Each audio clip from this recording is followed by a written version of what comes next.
Chapter 834.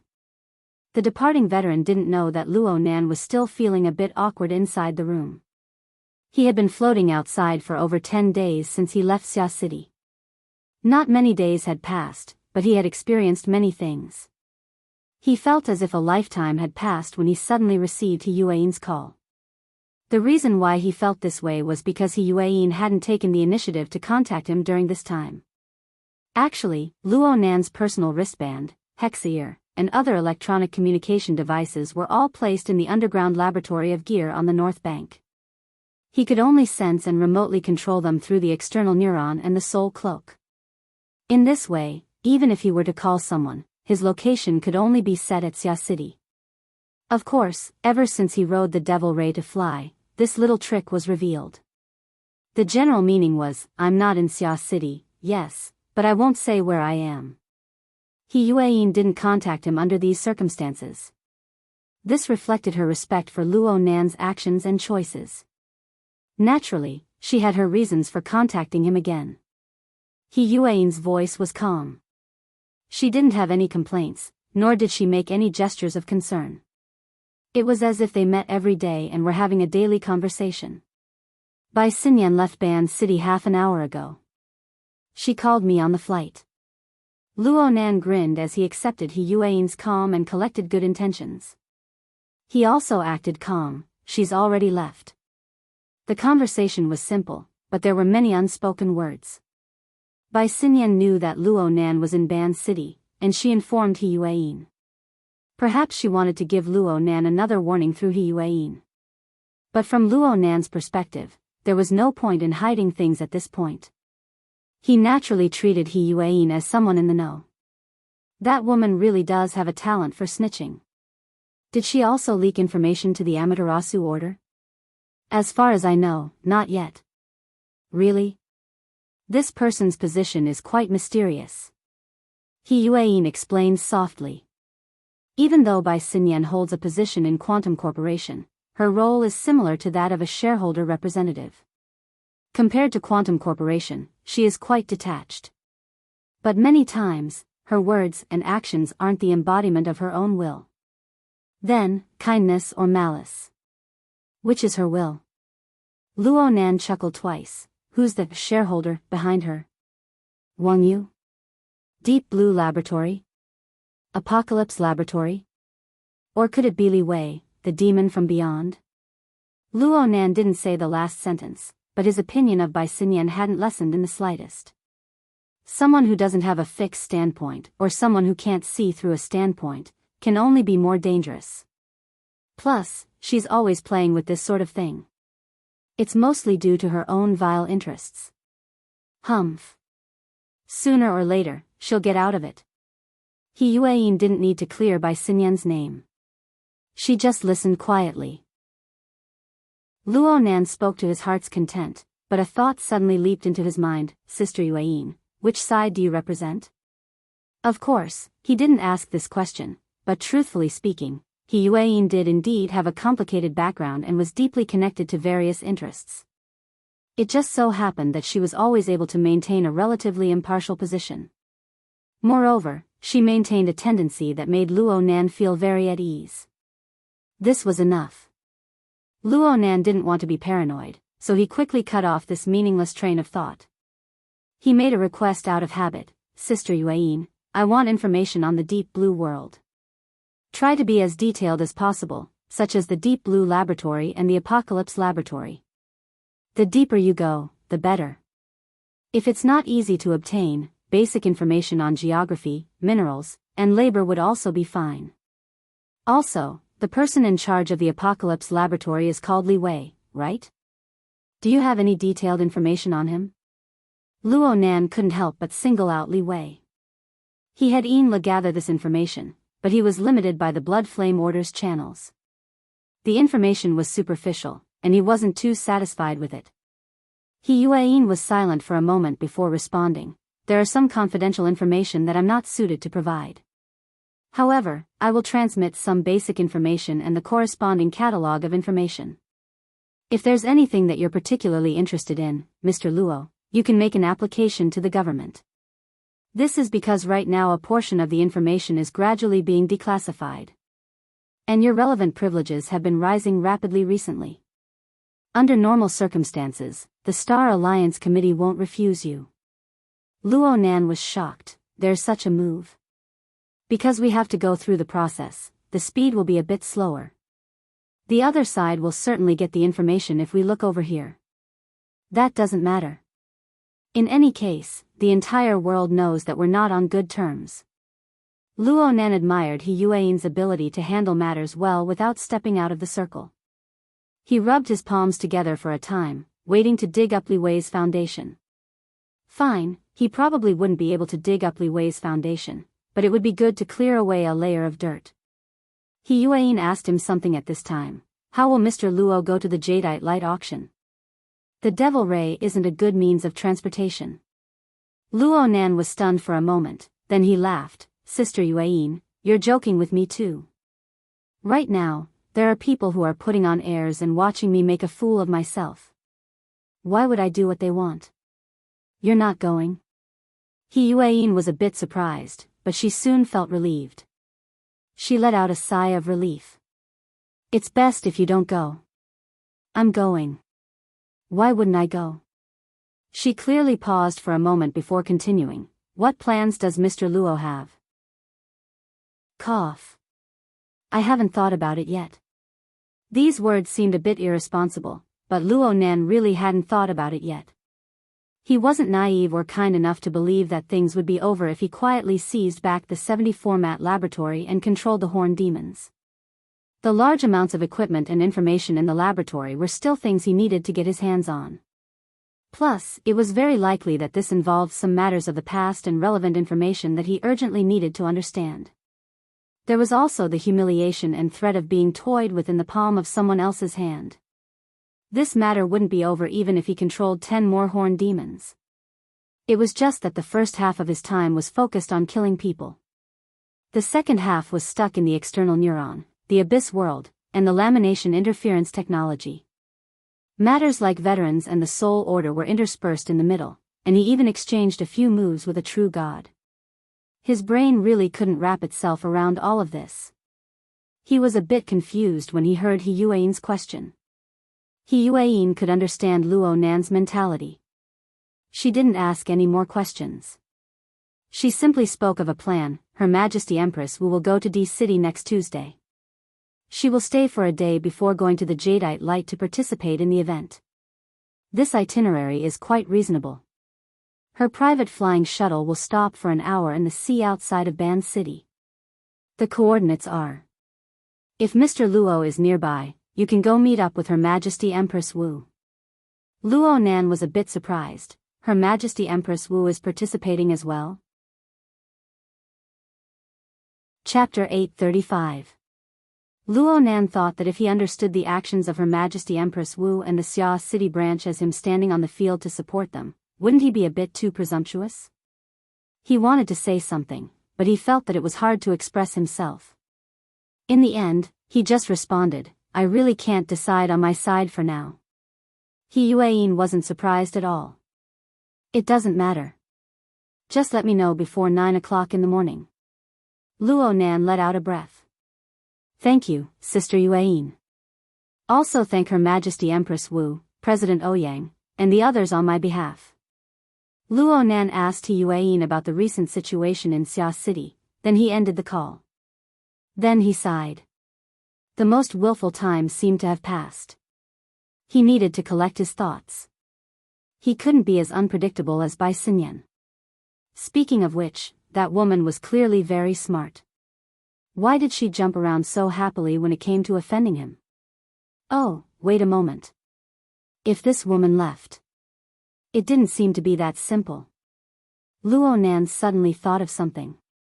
He walked to the door and opened it. Sure enough, he saw Old Hand on the phone in the corridor outside. He was arranging the gathering of raw materials for the exoskeleton. Old Hand quickly hung up the phone when he saw Luo Nan open the door. He walked over and asked, Mr. Mo, do you have any other orders? Luo Nan thought for a moment and said, Master Shou, you guys will have to work a bit harder during this period of time. Do the preparatory work well.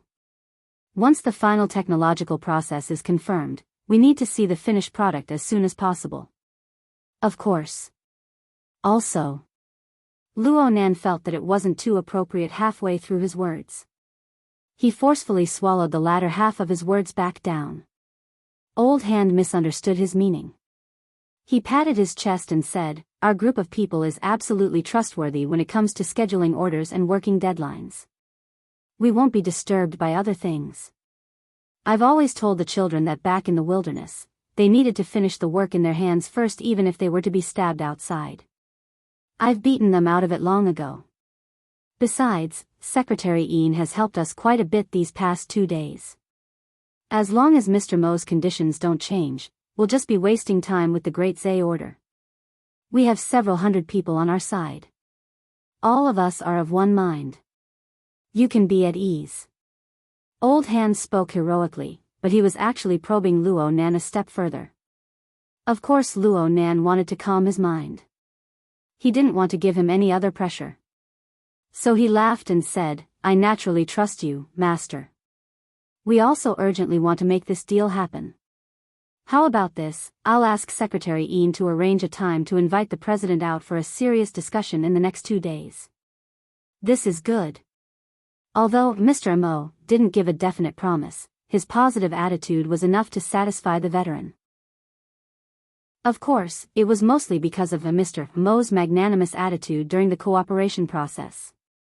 That set of extremely valuable exoskeleton design plan and processing technology was taken out without any concealment. For a veteran, who was still a technician in his bones, this could show his character more than anything else.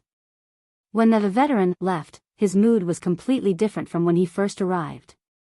Luo Nan was quite happy to see Luo Nan's mood lift. But the more it was like this, the more he needed to follow up and deal with this matter. He returned to the house and sat behind the workbench. He rested his chin on his hand and pondered for a long time. Finally, he made up his mind and extended his consciousness. Where is the process at? Inside the warehouse at the passenger terminal. Captain Jimmy rushed back after receiving the news.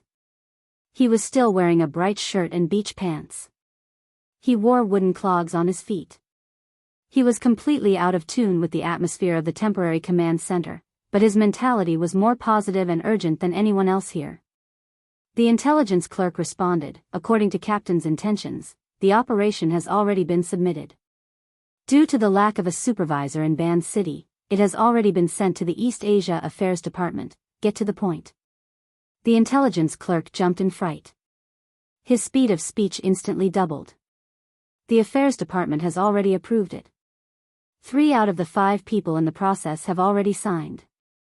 Only the opinions of the director and the former supervisor are left. The deputy next to him frowned when he heard this.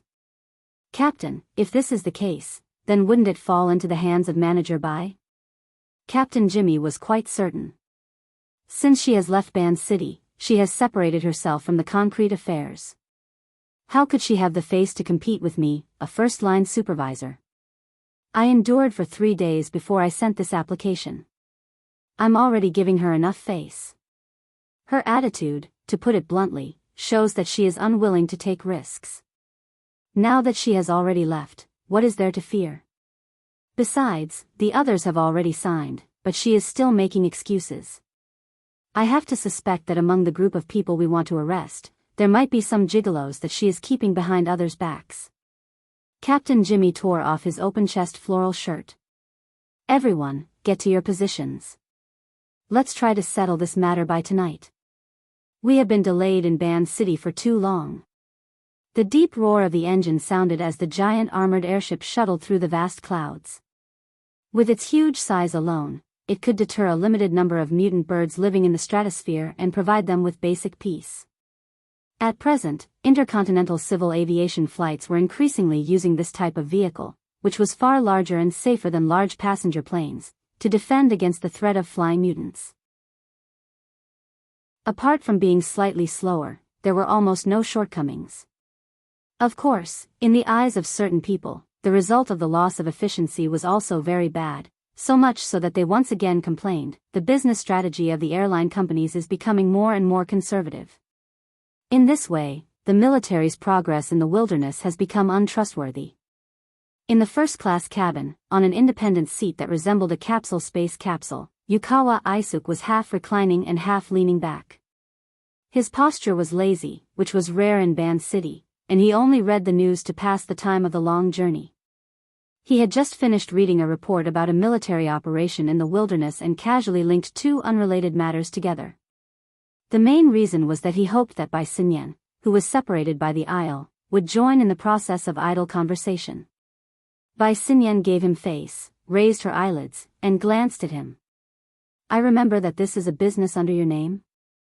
So I have been working to promote the development of high-end aerospace business.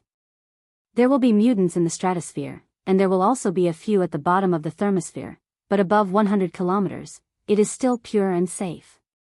With the support of technology, I trust the environment there more. The corner of Bai Xinyan's mouth curled up. Sounds like a platform for your special aerospace medal. Yukawa Aisuke laughed. No, I just feel sorry for not being able to show off the outstanding performance of my private spacecraft. Miss Xinyan, I still think that you should accept my invitation and go to the venue in a more efficient way. Compared to efficiency, safety is more important. I said, traveling with thousands of people, this sense of security is more to my liking. Yukawa Aisuke glanced at the few figures in the first-class cabin. Forgive me, in a place like this, it is really difficult to understand the feeling of traveling with thousands of people. When there is an accident, you will feel it. Not only Yukawa Aisuke, but also the other passengers in the surrounding seats were surprised by this. Bai Xinyan, however, did not care at all. She immediately turned her gaze back to the projection area in front of her, supporting her cheek with her hand. Yukawa Aisuke looked at Bai Xinyan's side profile, slightly lost in thought. Fortunately, his rationality quickly won over him. He looked over and saw a few words in the virtual work area, unable to hide his curiosity. That arrest order again? Chapter 836. Yukawa Aisuke's eyes and ears were extremely well informed in the secular world of Band City and most of the inner world. I heard that it involves a few hundred people from a certain Hengduan tribe. It's a little troublesome to deal with, but as long as the military and police cooperate well, it's not a big deal. Bai Xinyan answered lazily, is that so? Yukawa Aisuke felt that there was more to this than met the eye. You suppressed the Tianqi operation team and didn't let them test your sword. Other than offending people, there's no benefit to it. This doesn't seem like your usual style. My usual style? Bai Xinyan glanced at him again. Looks like you know me better. Have we slept together before? Yukawa Aisuke was captivated by Bai Xinyan's gaze. He didn't feel it, but he felt like his chest had been hammered and he couldn't speak for a moment. There was no way to continue this conversation. When he thought about it again, after knowing her for so many years, he really didn't understand Bai Xinyan's usual style. This woman's actions were too temperamental. That was not the right word to describe it. It was more appropriate to say that most of the time, it was impossible to tell whether Bai Xinyan was happy or angry, and the situation had already deviated in an unbelievable direction. Of course, Yukawa Aisuke also knew that most of the time, Bai Xinyan did not have a choice. Some of the things she did were not of her own will, and she suffered on behalf of others.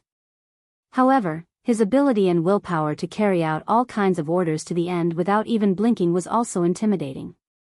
Therefore, in the circle, some people called her black-hearted salt, and some even called her unscrupulous spokesperson, mocking her for being a puppet placed in front of others by powerful people, and saying that one had to be prepared to be betrayed at any time. I must be crazy, why did I want to come out with her? In fact, Yukawa Aisuke understood. He gave up his comfortable private spacecraft and decided to take a civil flight with Bai Xinyan at the last minute. To put it bluntly, it was to get out of the circle of trouble in Band City as soon as possible. It was sad to say that Band City was his home base, but now he was running away from it as if he was fleeing from a disaster. It was an abyss of suffering, and even as the head of the Yukawa family, he couldn't bear it. As the saying went, it was easy to invite a god, but hard to send him away. He had invited the two gods from the Amaterasu cult and enjoyed the convenience they brought, so he had to bear the price. In other words, he had come uninvited. Yukawa Aishuk sighed unconsciously. At the same time, he clearly heard Bai Xinyan's sigh from the other side of the aisle as well. The two sighs were strangely synchronized. "Io, this is rare." It wasn't that he sighed at the coincidence of the timing, but rather that Bai Xinyan rarely showed her emotions. He had just said that this woman was simply a cold-blooded execution machine. What was she doing now? Without waiting for Yukawa Aisuk to ask, Bai Xinyan said softly, "Aisuk, I heard you have a lot of women outside. Are we that close?" The corner of Yukawa's mouth twitched. He really wanted to do what Bai Xinyan had done just now and fight back. But the reason he provoked Bai Xinyan in the first place was because he wanted to chat with her to relieve his boredom. Then he thought about the 20-hour-long flight ahead and decided to be magnanimous. "Yes, I'm ashamed that I don't have a good grasp of such relationships." As he spoke, Yukawa Aisuk glanced at her from the corner of his eye, trying to figure out what this woman was up to. "Do you usually use them to entertain guests?" Hey. You're not going to be unreasonable about this, are you? Ahem, if you want to use this standard to judge me and consider the future of our relationship, I will be very disappointed. The topic was a little wild, but Yukawa Aisuk was not a fledgling. To put it bluntly, they were just teasing each other. As a man, he could accept such an atmosphere. However, Bai Xinyan's expression looked like she was discussing a very serious topic. Even though Yukawa Aisuk did not confirm it, she continued to speak according to the established inference. "Now, there is such a poor person.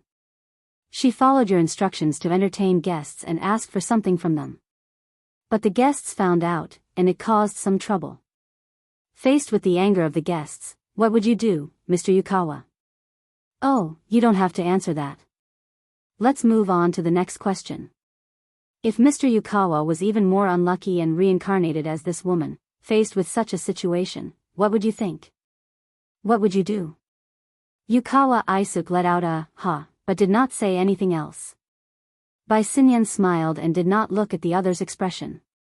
She extended her finger, verified her authority in the virtual workspace, and prepared to sign the application. "Yes or no this time?" The answer is already there. Bai Xinyan was halfway through her sentence, but the rest of her words were strangely stuck in her throat. Her finger, which was already in the projection area, froze. She tilted her head slightly, trying to look across the aisle to the opposite side. However, before she could react, the voice from the other side sounded again. "Before making a decision, it's never wrong to consider the consequences." Bai Xinyan's finger, which was in the projection area, subconsciously curled back halfway. "You could have lived a good life, but you insisted on creating an irreconcilable situation. The way you people think is really strange." It was still Yukawa Aisuk's voice, but his words were full of admonishment and regret. There was a subtle difference from before. And that tone and speed of speech, especially the resentful and distressed tone at the end. Bai Xinyan finally aimed her gaze at the target, and what she saw was still Yukawa Aisuk's face. But on this face, the lower half of the mouth opened and closed, the lingering sound lingering, the upper half, especially around the eyes, the upper half, especially around the eye sockets, was tight and twisted, almost bursting from the bulging eyeballs. Inside, there was an unstoppable sense of confusion and fear. Bai Xinyan was a little dazed. She looked at Yukawa Aisuk on the other side of the aisle. She looked at this powerful figure who could make half of Osaka shake with a stomp of his foot. He raised his right hand in an extremely stiff posture. It was as if there were invisible ropes tied around his arm. Every movement was like a bondage and pain. It took Yukawa Aisuk a full 5 seconds to place his palm on the front of his face and press it down. Bai Xinyan could already confirm that he wanted to cover his mouth, to seal his lips, teeth, and tongue, which were completely out of his control. There was no doubt that this was an extremely stupid move that would not work. But when a person suddenly lost control of a part of their body, they could only watch helplessly as they became someone else's mouthpiece. No one could say that their reaction at this moment was more sensible than Yukawa Aisuk's. With a loud slap, the palm finally landed on Yukawa Aisuk's forehead. It sealed his eyes, almost flattened his nose, but it still could not stop the mouth that was out of control. Yukawa Aisuk still spoke in a fluent voice. The method might be a little rough. I originally wanted to have a more private conversation and discuss it, but everyone's defenses are different. Bai Xinyan's mind suddenly flashed. She suddenly stood up and shouted at Yukawa Aisuk, who was still sealed by the palm and twisted face. Calm down, he can't completely control you. Chapter 837. Most of the people here were reputable people in Osaka's circle. Of course, there were some who knew Yukawa Aisuk and wanted to ask about it. Currently, other than the two people involved, the others only thought that there was an argument. On the other side, the air stewardess tried to rush to the scene, but soon, a few burly bodyguards had already overtaken her and surrounded Bai Xinyan and Yukawa Aisuk. Mr. Aisuk, you, the head of the Yukawa family's bodyguards, Kitano Sukito, rushed to the front and wanted to ask what was going on, but when he saw, Lord of Stars, Chapter 516, Upgraded, Part 1, please wait a moment. After the content has been updated, please refresh the page to get the latest update. Chapter 838. Kitano Sukito's reaction was very fast. The chain of clues was also very complete. However, there wasn't much of a difference between ability users and ordinary people when it came to the level of imagination. If he could think of it, then the few important people in the first-class cabin who knew the relevant information would also be able to think of it. Infrasonic wave array. The person who called out with a trembling voice was quite obvious. The person who called out wasn't brave enough. His voice was trembling and his legs were trembling. He lost his balance and nearly fell to the ground. Fortunately, someone supported him from behind, but it still caused a commotion. Kitano Sukito swept his gaze over and recognized the identity of the person who spoke. He was a senior official of a certain department of the Sakura government. He was a well-known figure among the important people in the first-class cabin. At the very least, his words were easy to believe. Meikawa, this idiot. Kitano Sukito cried out in his mind. The people present might not know about the Cage Master, but the infrasonic wave array was a standard part of the city's defense. The degree of perception and understanding of it instantly increased. People couldn't help but think, why did the Meikawa official say infrasonic wave array? Why did he have this kind of reaction? Everyone was on an airship tens of thousands of meters high in the sky. This was the information age. Even vague fragments of information could be found online. If the information couldn't be found online, they could still ask. Which of these people in the first-class cabin didn't have relatives or friends in key positions? The first-class cabin was instantly enveloped in a chaotic and extremely negative atmosphere. Phone calls were made one by one. Even if not everyone could obtain the complete information, they could still communicate with each other. A rough outline would be pieced together sooner or later. Kitano Sukito's head split into two. From his understanding of the mental side, since Luo Nan used negative emotions to invade Yukawa Aisuk, then it was very likely that Luo Nan used the emotions of other people to carry out his plan. Wouldn't this situation be like a fish in water? Kitano Sukito took a deep breath. He used his own face to assume an even fiercer posture. Mr. Meikawa, and everyone else, please calm down. Return to your seats right now. We have the situation under control. At the very least, there were no visible intruders at the level of this group of people. No matter what you guys did to Mr. Yukawa, it has nothing to do with us. Kitano Satoto almost punched this random person out of the airship. Fortunately, there were still some smart people here. The guy who had just said something stupid was immediately stopped, and the vice minister of Maikawa, who had exposed the dangerous situation earlier, was pushed to the front with a bitter face. We need to be treated humanely. The situation we're facing right now is not something we want to see. We did not interfere in the grudge between Mr. Yuchuan and Cage Master Teacher, and we do not wish to do so now. We're innocent, thousands of innocent passengers. This senior bureaucrat was quite good at handling his emotions very well. His trembling voice and body were rather contagious. So much so that two ladies started to cry. Well said. This guy who took the citizen's tax and sat in first class wasn't completely useless after all. This was one of the most appropriate negotiation methods that Kitano Satoto could think of. Although the cage master often took out the infrasonic wave array and swung it around, he only pulled the trigger once, and the range was controlled. As long as they could stop this killer weapon, they would have a chance to catch their breath and even counterattack. Thinking of this, Kitano Satoto's gaze turned to Xia Hui, who was sitting on the back of the mountain. Xia Hui was holding the Magatama tightly in his hand, and a faint light seeped through the gaps between his fingers. Was it useful? Kitano Satoto really wanted to ask this question, but Xia Hui didn't respond. Yukawa Aisuk, who was firmly restrained in his seat, turned his gaze over and sighed. I'm clearly the victim. Kitano Satoto's face was dark, and he didn't make a sound. Luckily, the vice minister of Maikawa had already gotten into character. He took the initiative to say, Mr. Luo Nan, no, Mr. Luo Nan, please consider the innocent passengers on the airship. Thousands of people, thousands of families. If anything happens, it will be an irreversible tragedy. Yes, it really is a tragedy. Yukawa Aisuk's face revealed a huge, strange smile. Actually, if it weren't for you guys messing around here, I would have already said goodbye and left. Mr. Scallop, are you done messing around? Swoosh swoosh swoosh. Everyone's gazes focused on the face of Xia Hui, who had been silent for a long time. But before they could ask anything, a bright light lit up in front of their eyes. It was so piercing that everyone subconsciously averted their gazes and shielded their eyes. Yukawa Aisuk, who was forcefully restrained, also narrowed his eyes. But soon, he instinctively opened them, allowing the strong light to penetrate his pupils. Tears flowed from his eyes, and his body trembled. Actually, this light was good for him. The light on the material plane was projected onto the mental plane, and it turned into a dazzling sun.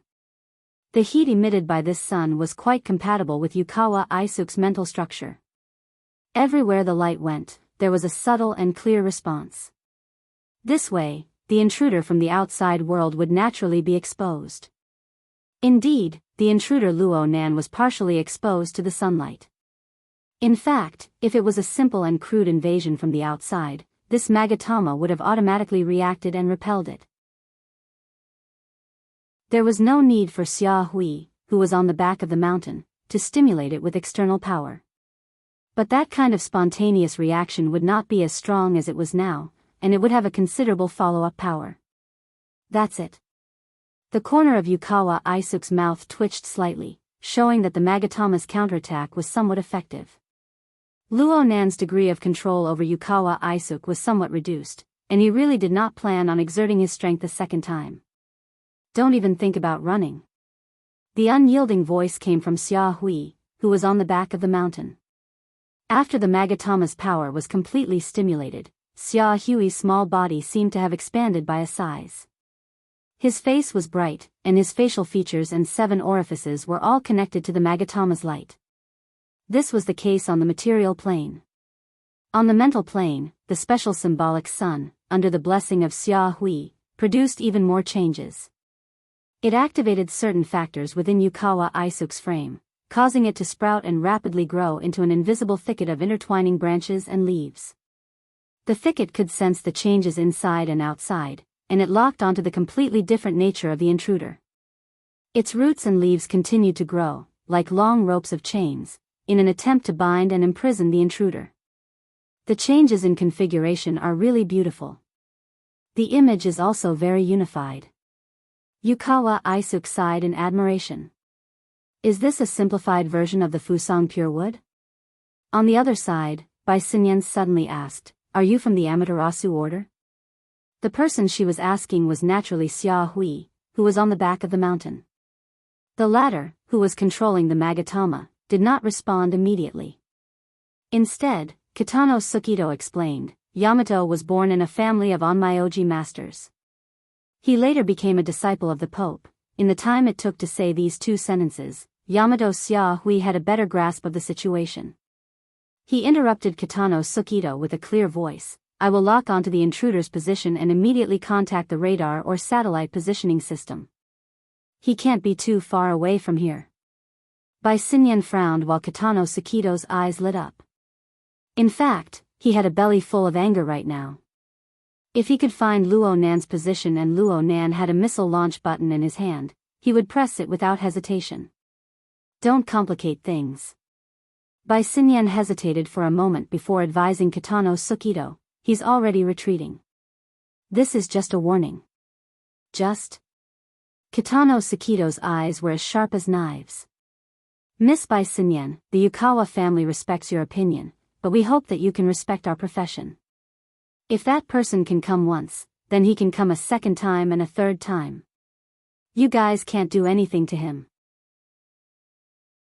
In the vast Pacific Ocean, at an altitude of 10,000 meters, how were a bunch of ordinary people going to deal with the powerful ability users who were riding the flying devil rays that were several times faster than the speed of sound when they were riding on civilian airships that seemed stable but lacked countermeasures?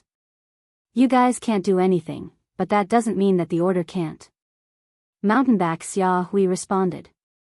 He turned his head and used a cold and arrogant gaze to cut across Bai Xinyan's face. Unrelated people, please keep your distance. Don't interfere with my casting. At this moment, Mountainback Xia Hui naturally became the person in charge. Even Kitano Sukido had to give in to him a bit. Because at this moment, Mountainback Xia Hui was no longer just an external bodyguard. He represented the stance of the Order of Amaterasu. Bai Xinyan raised her eyebrows. Your Yukawa family is willing to be the bait. Kitano Sukido's expression was very ugly. As the head bodyguard, he felt that his authority had been violated. But it was useless to say anything now. Mountainback Xia Hui's mouth was already flowing with a mysterious and incomprehensible incantation. The incantation buzzed in the half-sealed space. Yukawa Aishuk was still squirming with his crooked and twitching mouth. He complained, why do you keep looking up? The order of justice doesn't do this. Is this the difference between the order of ideals and the order of gods? Some of the people present understood these words, some did not, and some pretended not to understand. In short, no one responded. Kitano Sukido and the group of bodyguards stared at Yukawa Aishuk's body. Xia Hui continued to chant his incantation, while Bai Xinyan continued to retreat quietly. At this moment, Yukawa Aishuk's eyes followed her and locked onto her position. He transmitted the attention and pressure hidden behind the layers of clouds and the void. Maybe everyone should be open and honest for once. Soldiers are soldiers, generals are generals. Even if we can't negotiate, we can still fight. My words may be a little childish, but it's really boring for you to keep knocking on my door like this. Bai Xinyan had a bitter smile on her face, but she had already made up her mind not to speak. She had a strong premonition that the less she spoke now, the less trouble she would have in the future. If she could survive this escalating situation, seeing that Bai Xinyan was refusing to cooperate, the other side looked a little depressed. Forget it. Maybe I shouldn't have come today. I'll find a more suitable method next time. Chapter 839. The one who spoke was Xia Hui. This was the second time he had emphasized it. It carried an unquestionable might. At this moment, Xia Hui, who was on the mountain's back, was holding the glowing Magatama. His heart was more or less burning. It was for his own luck and for the power he was in control of at this moment. The situation in front of him, the time, the place, and the form were all unexpected. But the situation itself, which was Luo Nan's revenge against Yukawa Aishuk, was foretold by the Pope when he sent Luo Nan to be Yukawa Aishuk's bodyguard. Therefore, Xia Hui was very confident. He calmly stimulated the Magatama's power and fused it with it. At this moment, his perception became the tip of the Fusang divine tree's roots that pierced through the endless void. He projected everything that was happening in front of him, waiting for the response from the highest level and receiving the incoming godly power. During this time, just the fine tentacles at the end of the root had already unfolded into an intricate and magnificent scroll in front of him. The exquisite uses of the high-end power were presented in an inconceivable geometrical structure and an even more exquisite and microscopic mode of energy usage. The cage master called it a configuration. How appropriate. But how does it feel to be trapped by a configuration? Xia Hui's mental plane was momentarily dazed. This was the unavoidable result of receiving the high-end power. But he was very experienced in this aspect. He quickly gathered his consciousness and calmed his mind to avoid any negative effects. He also had to be careful of the cage master's unpredictable mental invasion. His performance seemed fierce, but every step he took was solid. This was one of the most important reasons why the Pope valued him. Right now, he was in the middle of passing and waiting. It was also at this moment that Xia Hui saw Yukawa Ai shook, whose mouth was crooked due to the interference of the Magatama's power. He struggled to move his lips and speak again. It seems that the two in Ban City really have nothing to do with you. Then pass. We will use the elimination method and try a few more times. In the end, you won't be able to hide it. What a loathsome, arrogant and conceited fellow. After the initial, so beautiful, comment, the person behind Yukawa Ai shook no longer paid attention to the configuration scroll on the mental plane. He just stared at Bai Xinyan and said some words that he didn't really understand. On the back of the mountain, Xia Hui was infuriated. It was fine if they ignored him, but in front of the grand structure of the great divine treasure of the Fusang divine tree, no one in this world could display such an attitude. I told you, there won't be a next time. It was a little deliberate to emphasize it for the third time, but Xia Hui was not doing it for his own character. He was doing it for the respect that the two lords of Amaterasu deserved.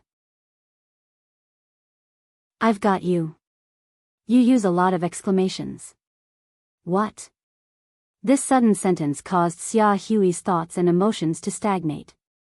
He was, after all, a Class B mind master, and he was very sensitive to the relevant fields. With this reminder, he did not let himself be led around by the nose. Instead, he suddenly realized a crucial point. Wasn't the feedback from the propping mulberry tree's great divine treasure a little too slow? It was also at this moment that Yukawa Ai shook, with his crooked mouth and slanted eyes, revealed a horrifying smile. That Pope of Baji didn't teach you seriously. Such a complicated configuration. You know how it works, but you don't know why. How can you succeed? Under the effect of the Magatama's power, Yukawa Ai shook gradually lost control over the structure of Yukawa Ai shook's body and soul. But the muffled voice in his throat was like a highly viscous acid. It sprayed out and adhered to Xia Hui's face and soul, burning and penetrating. There were two waves of pain.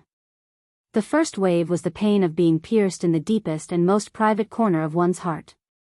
The other wave was the unique sense of danger that came from the mind. Oh no, I've been hit. Without giving Xia Hui a chance to analyze it in depth, in the spiritual plane that he saw and sensed, the exquisite composition that had been unfurled actually began to slowly roll back. It was retracted. Xia Hui's eyeballs nearly bulged out of their sockets like Yukawa Ai shook's. His consciousness played no role at all. In fact, it was just as Luo Nan said. The Pope of Baji gave Xia Hui the method to stimulate and maintain the Magatama's power, but she did not give him the method to use it flexibly. The Pope of Baji did not go so far as to be selfish. It was mainly because Xia Hui had not reached that level. He did not possess the knowledge reserves. Every structure, every section, and every detail of such a complex structure would affect the entire structure. Xia Hui, who was on the back of the mountain, was able to maintain the stability of the whole structure and successfully act as a fulcrum to sense and feed back information. He was already worthy of the role the church had given him. But this kind of role was not enough in the face of the orderly retraction of the configuration before his eyes. Spilled water was hard to retrieve, but everything that appeared on the mental plane was simply like reversing time. The power of the Fusang divine tree that had already unfurled was retracted bit by bit. It came back the way it came. There was not a trace of error, not a bit of wastage, but even on the mental plane, the circulation of energy had to obey basic laws. How could entropy increase and entropy decrease consume the same amount of energy? The most terrifying expenditure of the effect of reversing time was the astronomical calculation of the law. It consumed Luo Nan's brain power and control. He did it if he wanted to. But the remaining portion was completely squeezed back into the power of the Magatama, and this power was suppressed back to its original state. Xia Hui and the Magatama were affected by the entire activation mechanism. To a certain degree, they were one entity. There was no need to consider the boundaries of the reverse retraction. The retraction of the Magatama's power took advantage of the situation and pushed Xia Hui back in time. Of course, this was an exaggeration. His mental state and mind were completely unprepared for the retraction of the Magatama's power. His entire body was crushed to the point of suffocation. His swollen body instantly deflated. Xia Hui's body looked like it had its bones pulled out. He fell limply to the ground, unconscious. Phew. That was close. Yukawa Isuk sighed as he looked at Xia Hui, who was on the back of the mountain. I almost got myself into big trouble. Fortunately, Luo Nan had fought with the propping mulberry tree system of the Amaterasu cult many times over the past few days. He had seen the brain demon, the horn demon, the fat dragon, and many other similar tricks. Only then was he able to come up with this method of reverse sealing. Of course, this was also because he saw the opportunity quickly and made use of his understanding of the configuration of the great divine treasure of the Fusang divine tree. He also made use of the opportunity when Xia Hui was controlling the Magatama on the back of the mountain and had no time to pay attention to anything else. He took the first step to induce his negative emotions, giving him illusions and misleading him, distorting the feedback of the entire sensory channel. Just this skill alone was enough to prove that he hadn't been communicating with Mr. Bai for half a year. But the more it was like this, the harder it was for Luo Nan to deal a heavy blow to Bai Xinyan. He didn't have much hope that the previous threats would achieve anything. Also, sealing off the mountain back of Xia Hui might not solve the problem once and for all. Perhaps choosing to come here today was a mistake in itself. Luo Nan brought Yukawa Aishuk to Sai, breaking the deathly silence in the first-class cabin. He was still the center of attention. Everyone's gazes were filled with fear, bewilderment, and ignorance. At least at this very moment, every single one of them had basically lost the will and confidence to control their own lives. In reality, their fates of life and death depended on Luo Nan's will. It depended on a single thought. This included Kitano Sakudo, who had clenched his fists but couldn't find a target to exert his strength on. This head bodyguard stared blankly at Xia Hui on the back of the mountain. He looked at his temporary partner.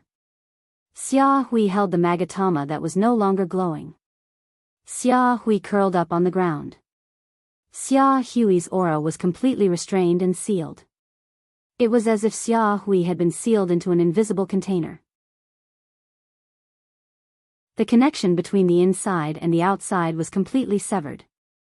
This wasn't a knockdown or an extermination. This was a seal. In a way that he couldn't understand at all, this was a B-rank psychic. Kitano Sakudo didn't know what he was feeling right now. He turned to look at his employer and tried to converse with the soul deep within the frame of his body and soul. Don't go too far. The words squeezed out from his throat proved that this head bodyguard was completely at his wit's end. Was it too far?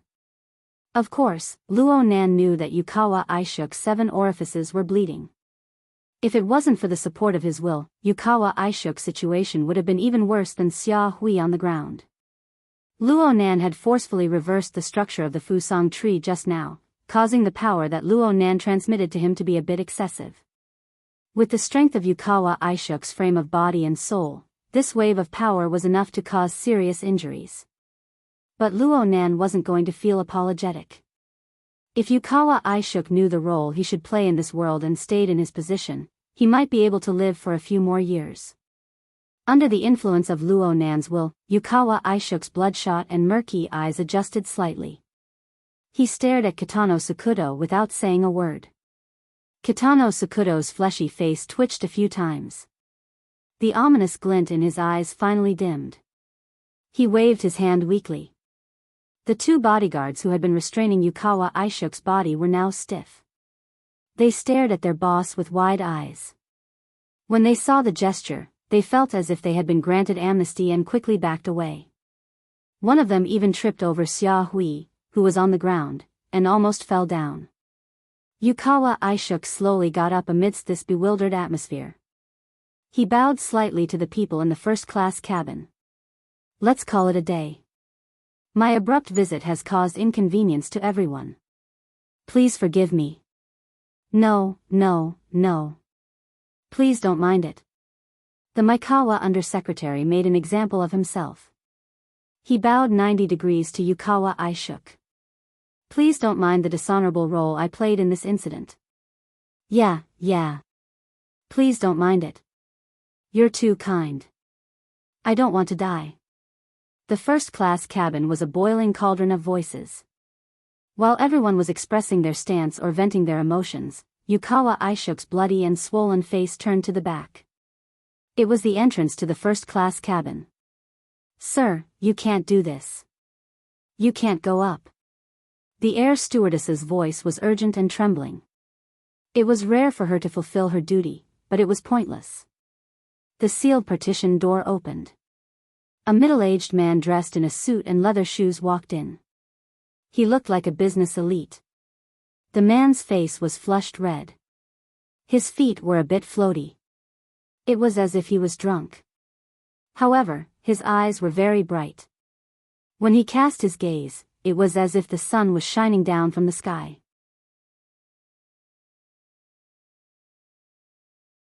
Chapter 840. The drunk business elite pushed himself up from the VIP seat and moved over step by step.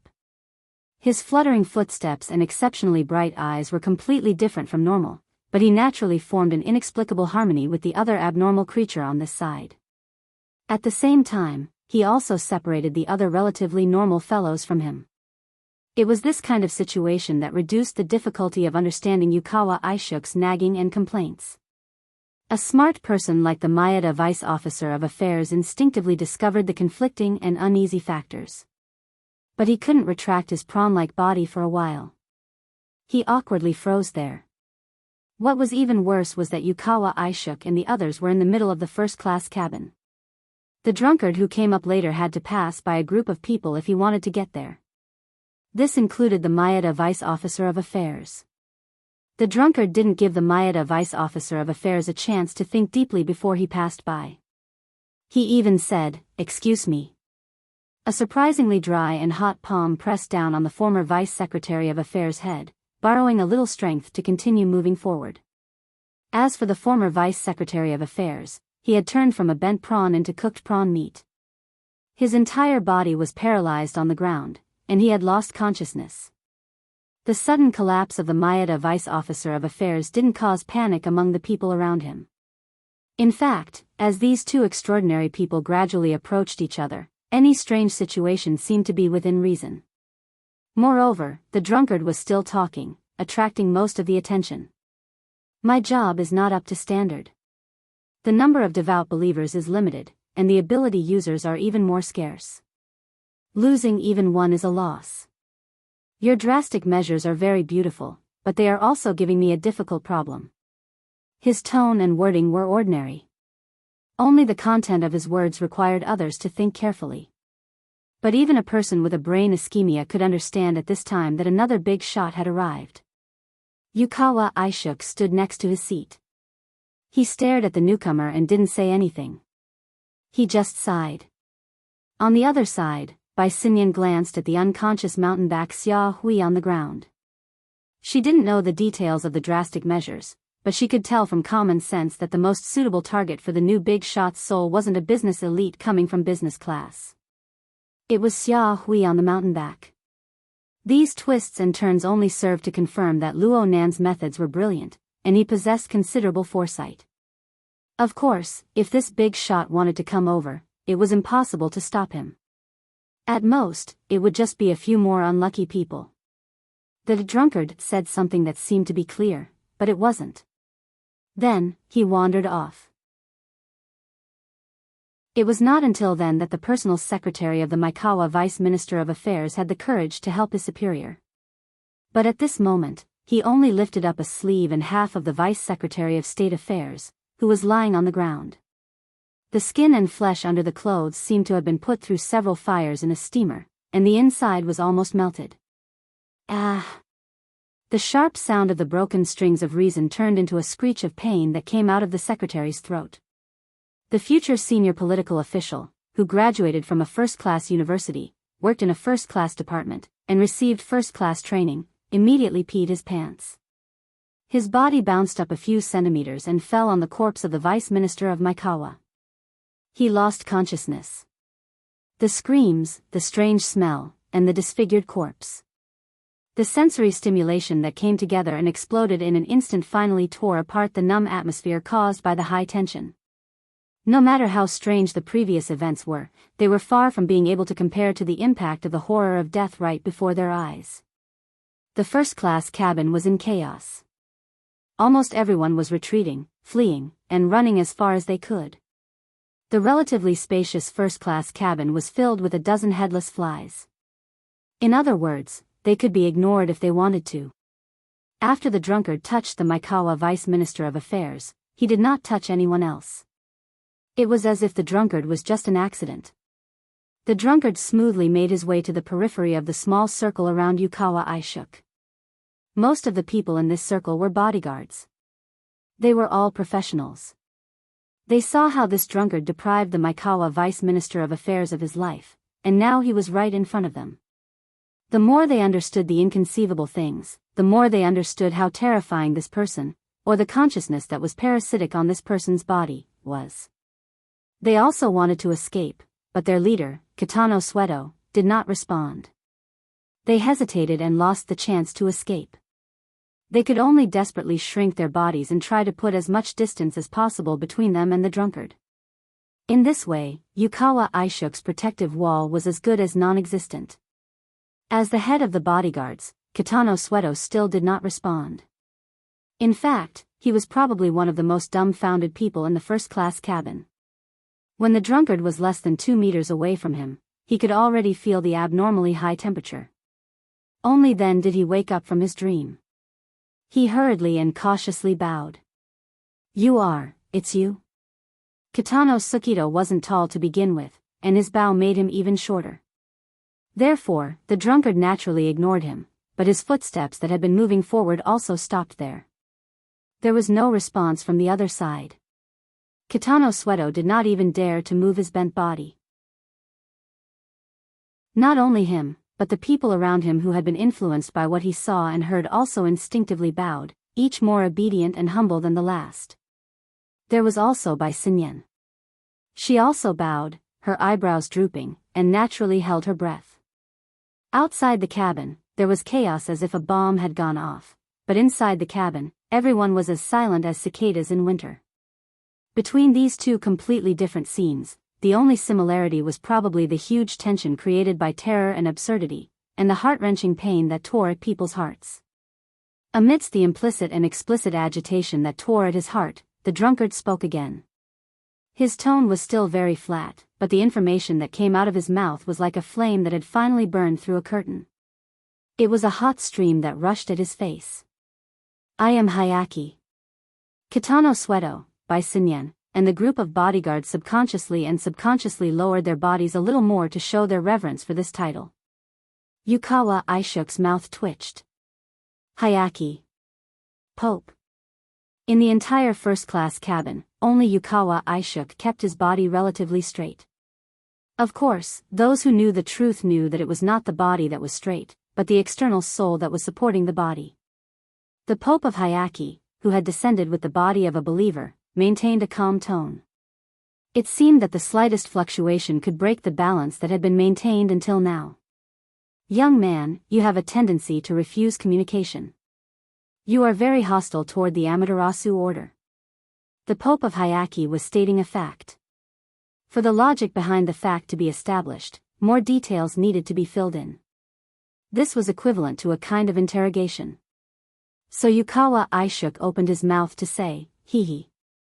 Luo Nan had no intention of responding. He just used Yukawa Aishuk's eyes and ears, as well as a wider and richer medium, to seriously observe and perceive, and to make adjustments. He adjusted himself to the best possible state. At this time, the first-class cabin that was hit by a terror bomb had already been lucky enough to rush out. But at the same time, they allowed the destruction of the terror bomb to spread to a larger area. Not a single person in the business or economy class was spared.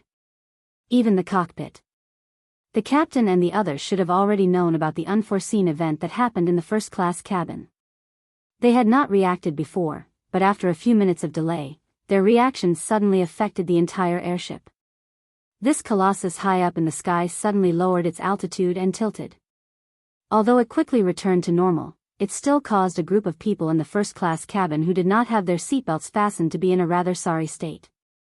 2 bodyguards, who only cared about bowing, fell to the ground. They grabbed the handrails beside them with all their might to prevent themselves from crashing into the terrifying drunkard in front of them. At this moment, their hearts were about to explode. Bai Xinyan's body swayed, but she quickly regained her balance. She glanced outside the porthole. She didn't know when, but the airship had already sunk into the hazy layer of clouds. Smoke billowed outside the porthole, mixing with the curtain of night over the Pacific Ocean. As the 2 people at the center of the incident, whether it was Yukawa Aishuk or the drunkard, they were still mere mortals. They did not have the ability to take root in the swaying airship. During this period, they were swaying left and right, but there was still a conversation going on between them. It was mainly the Pope of Baiji who spoke. He even changed the direction of the conversation. Your spiritual configuration design is very good, but the spiritual realm is not a safe place. The higher you build now, the harder you will fall in the future. Is that so? Yukawa Aishuk replied casually. If the back of his head had not hit the outer shell of the space cabin next to him, he would have sounded more like a gentleman. The drunkard supported himself on the outer shell of the space cabin. He was barely able to maintain his image. At least his words were steady. Young people can be unscrupulous, but they should always think about the suffering in the future. As if you know anything. We can discuss and communicate. These people's original intentions were mostly the same, but they were too stupid and arrogant. Then, you are cunning and sinister, right? The airship returned to normal. Most of the people in the chaotic first-class cabin were still in a state of shock. The last round of dialogue, especially the one with the Pope of Baiji, had a seriously low intake and digestion. Comparatively speaking, Luo Nan had borrowed Yukawa Aishuk's mouth to reveal his emotions. They were very straightforward and easy to understand. It was very hard to accept. The other side was an extraordinary. Even though he had borrowed the power of his believers to descend in an incomplete form, his authority ranking in the inner world and the entire earth had been in the top 10 for many years. He was even in the top 5. This was especially true in the eyes of Kitano Sakudo and the other ability users who were registered in Sakura City. The Pope of Baiji and the Amaterasu order that he represented were like the vault of heaven that covered the skies above Sakura City. They were like the sun that brought about changes. Luo Nan's attitude, they could not see Luo Nan behind Yukawa Aishuk, but they could see that the drunkard, on the other side laughing softly. Oh my, can you tell? Yeah. Sakura City is too close. Yukawa Aishuk's body fell to the ground as soon as he finished speaking. At the same time, the skies above the Pacific Ocean, which was supposed to be dark in the night, suddenly flashed with a powerful light. The light didn't fall from the sky, and it was as bright as day within a radius of hundreds of kilometers. Chapter 841. The airship in the stratosphere was in the nighttime region. It was pitch black outside, and there was nothing to see. Many passengers had taken off their sunshades, preparing to take a long nap and get used to the jet lag. At least, that was the case half a minute ago. The shock wave of the bomb of terror in the first-class cabin shattered the beautiful dreams of quite a few people. But what truly caused the passengers to wake up and go into an uproar was the endless, all-encompassing, unstoppable bright light. In this instant, it didn't matter if it was the thin sunshades or the thick outer shell of the airship. It didn't matter if it was the clear-headed eyewitnesses or the confused, frightened passengers. Everything was illuminated by the strong light. The inner walls of the outer shell, the skin, the bones, and the flesh, everything became transparent and even nothingness. Within the airship, all shadows were instantly swept away. Then what was erased were the differences between people, between objects, and even between objects. There were only panicked and petty souls that tumbled and screamed within the boundless strong light. Even though it was only for an instant, and it was like an illusion, it still exceeded the limits of what the vast majority of people could endure. The commotion on the airship got out of hand. Bai Xinyan still maintained her bowed posture, but she instinctively pulled in her shoulders and elbows. She shrunk a bit. As a woman, the feeling of being illuminated inside and out was truly terrible. But she could understand that this was the manifestation of the true gods of the Amaterasu order, the projection of power across space. It was just as the bastard who ran away said. This place wasn't that far from Ban City. 1,400 kilometers. As long as there was a tiny fulcrum, the two experts of the Amaterasu order could easily project their consciousness and power here. The only difference was the length of time and the intensity of the projection. Right now, it looked like the two of the Amaterasu order were yin and yang. One was restrained, and the other was unrestrained. Even the so-called restraint was only relative. In that case, had Luo Nan managed to escape from the pincer attack of the Pope of 100 Collections and true god Shinju? What do you think of this scene as compared to a daydream? A flat voice came into her ears. It didn't even bother to raise the question. It was because the voice was too flat that Bai Xinyan was unable to understand it immediately. She subconsciously asked. What? Only then did she realize that the person who had just spoken to her was the Pope of the 100 Communities. The second in command of the Amaterasu cult, who had descended from the sky, manipulated the puppet, which was obviously unwieldy, to raise its wrist to look at its watch. There was indeed a watch on the puppet's wrist, and it showed the time in Osaka. 22:17:45. After confirming the time, the Pope finally moved the puppet and continued to move forward. He passed by a few trembling bodyguards, as well as Yukawa Isuk and Yamakabe Xia Hui, who had fallen to the ground. Finally, he adjusted his posture and sat on the seat that Yukawa Isuk was sitting on. After sitting down, he no longer had to worry about maintaining his balance. His body language was more relaxed, and he was more like the one Bai Xinyan was familiar with, except for his face. While Bai Xinyan was evaluating the situation in her mind, the gaze from the other side was cast over again. Bai Xinyan also remembered that she had not yet answered the question of the Pope of Baiji. She tried to organize her words, but the other side asked again without a care in the world, I mean, Chiji's move just now, how is it different from the feeling of the white nightmare a few days ago? Bai Xinyan seemed to be able to hear the sound of the bodyguard's waist bones and knees cracking. She could almost hear the sound of the bodyguard's waist bones and knees cracking. Bai Xinyan was no longer surprised. She just couldn't understand why the Pope of the 100 Assemblies would suddenly ask such a completely unrelated question. The White Nightmare, May 7th, Osaka time, was an accident that affected the entire world. It was still rippling across the Pacific Ocean to this day, and was still in the ascendant. Because she was in the Eastern Hemisphere at that time, Bai Xinyan did not feel too much about it. Presumably, the Pope of the 100 Communities also knew. He was probably asking for the opinion of the person behind her. Bai Xinyan suddenly realized that she needed to adjust the priority of the White Nightmare incident. For the Pope of the 100 Communities to specifically ask about it, the impact on the inner world was no different from the Light of the Polar Domain incident at the end of last year. However, the Pope of the 100 Communities was destined to be disappointed. Bai Xinyan bowed and replied, Xinyan's skills are insufficient, and my memory of that day is also blurred. It's difficult to compare. The Pope of the 100 Communities did not show any obvious disappointment or anger. Even if there was, it would not show on the puppet's face. In the time it took for these 2 or 3 sentences to be exchanged, the powerful light that illuminated everything had already disappeared. The outside of the porthole was still bright, as if they could no longer return to the natural nighttime. However, under the illumination of the bright light, the roiling clouds in the sky seemed to be even denser. Even though they were illuminated by the strong light, they still slapped against the porthole, changing shape and reminding people they were still tens of thousands of feet high in the sky, still one of the areas with the densest concentration of water vapor in the world. Bai Xinyan noticed the changes outside the porthole, and unconsciously became somewhat absent-minded.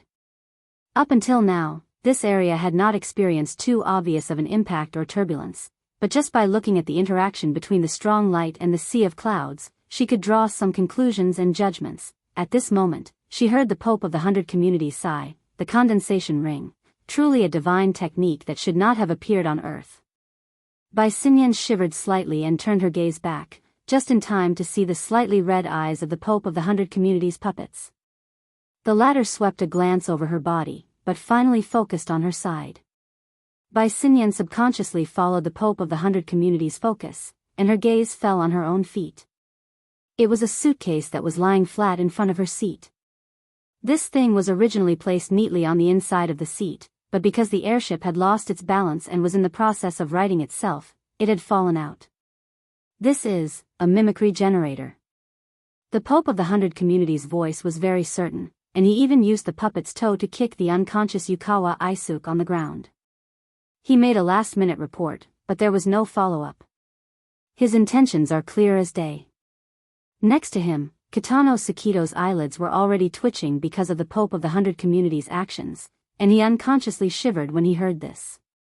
He opened his mouth to explain, but his mouth opened and closed a few times, but he did not have the strength to make a sound. Bai Xinyan, on the other hand, smiled. Otherwise, he would say that His Majesty is magnanimous. As soon as she finished speaking, the torrential rain and distorted light slapped against the porthole and the outer armor of the airship. In response, there was a dull explosion outside, and the hoarse noise of the airship's structure creaking and disorderly. The people on the airship could even feel the obvious drift. The surging force in the strong light and clouds pushed the airship sideways for some distance. There was no doubt that from the cockpit to the economy cabin, there was another wave of exclamations and howls. The Pope of the 100 Communities looked at his watch again. 20 minutes and 4 seconds. Turn it on, we'll take a look. Chapter 842. This? Isn't that inappropriate? Bai Xinyan did not refuse. She was just puzzled. Regardless of how Luo Nan managed to deal with the encirclement and interception of true gods for over 2 minutes, it was easy to imagine that the area where the two sides wrestled was not on the material plane. On the mental plane, it was undoubtedly the abyss region. The mimicry map generator produced a mimicry map of the mental sea. As its name implied, it could only be used in the mental sea. There was an insurmountable distance between it and the main battlefield in the abyss region. Moreover, this was just a simulator.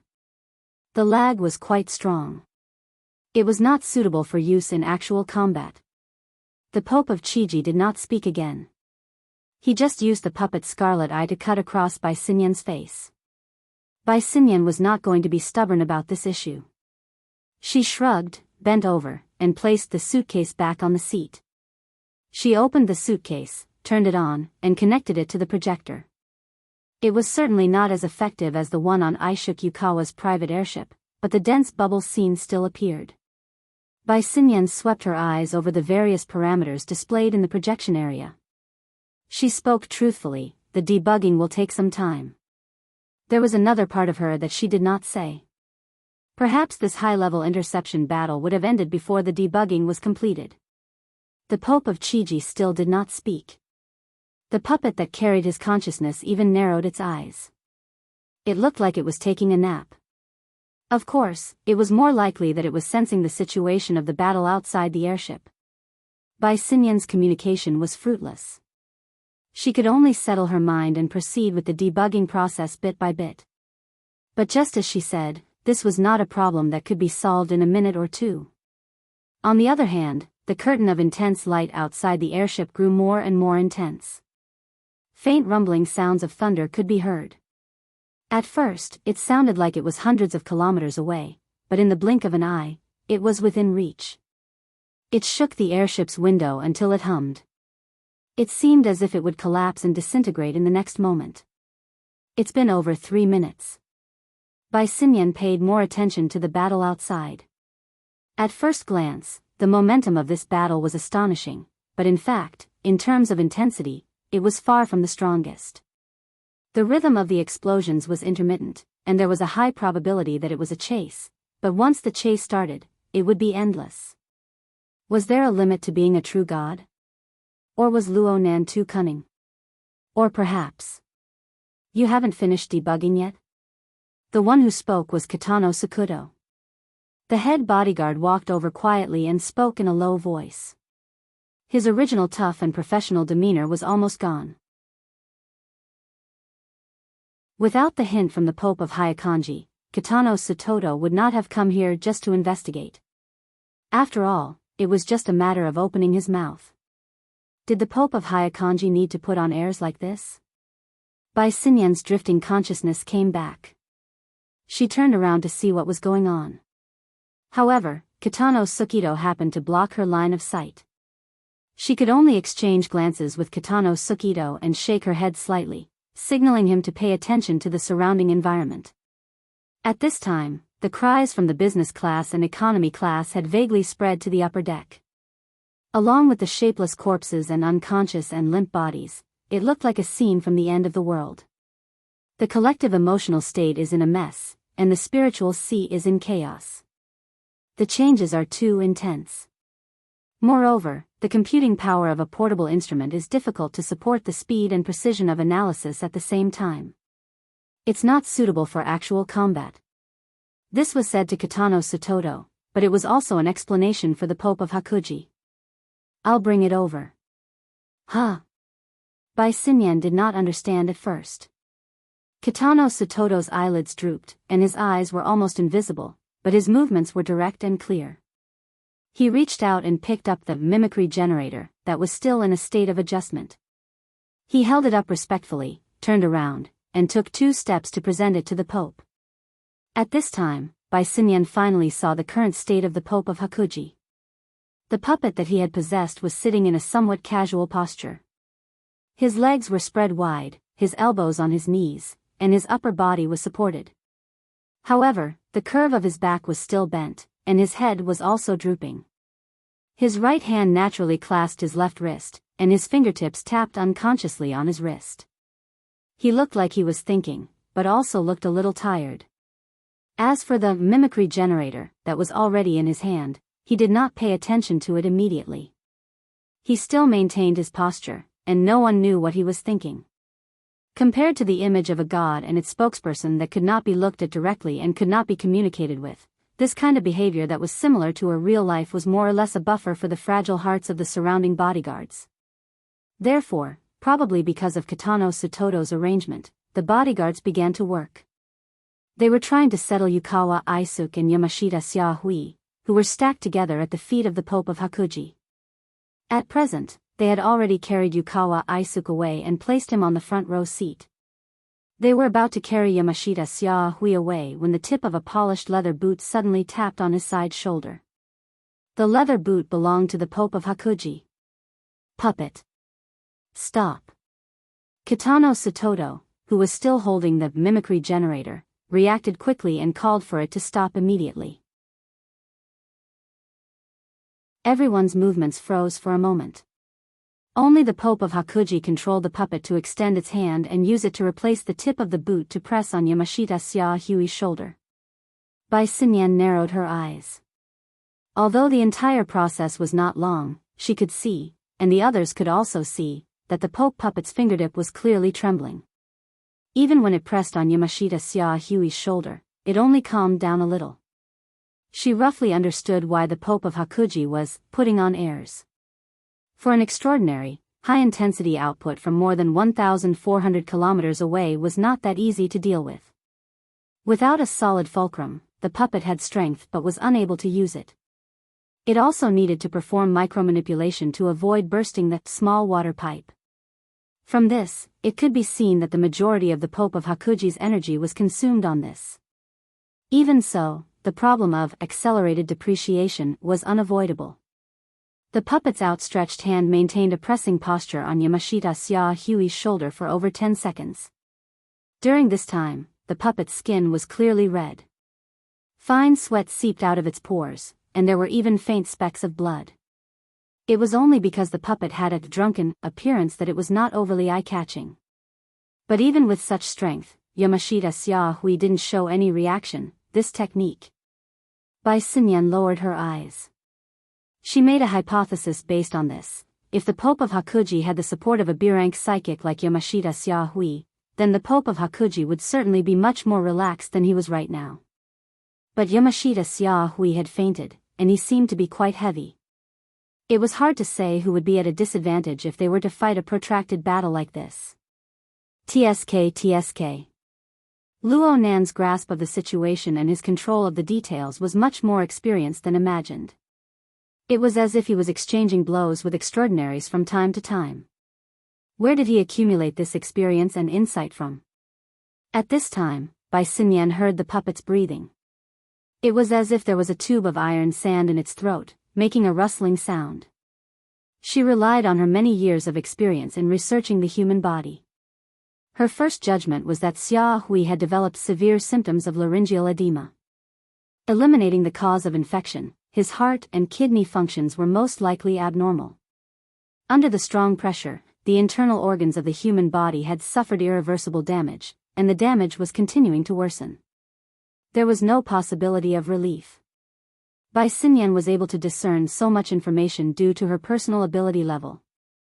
The others didn't have this ability. They could only passively wait. In particular, the bodyguard who was preparing to move Yamashita Xiaohui maintained a half-squatting posture. He didn't dare to move. He waited for over 10 seconds, and all he got was the Pope puppet's sigh.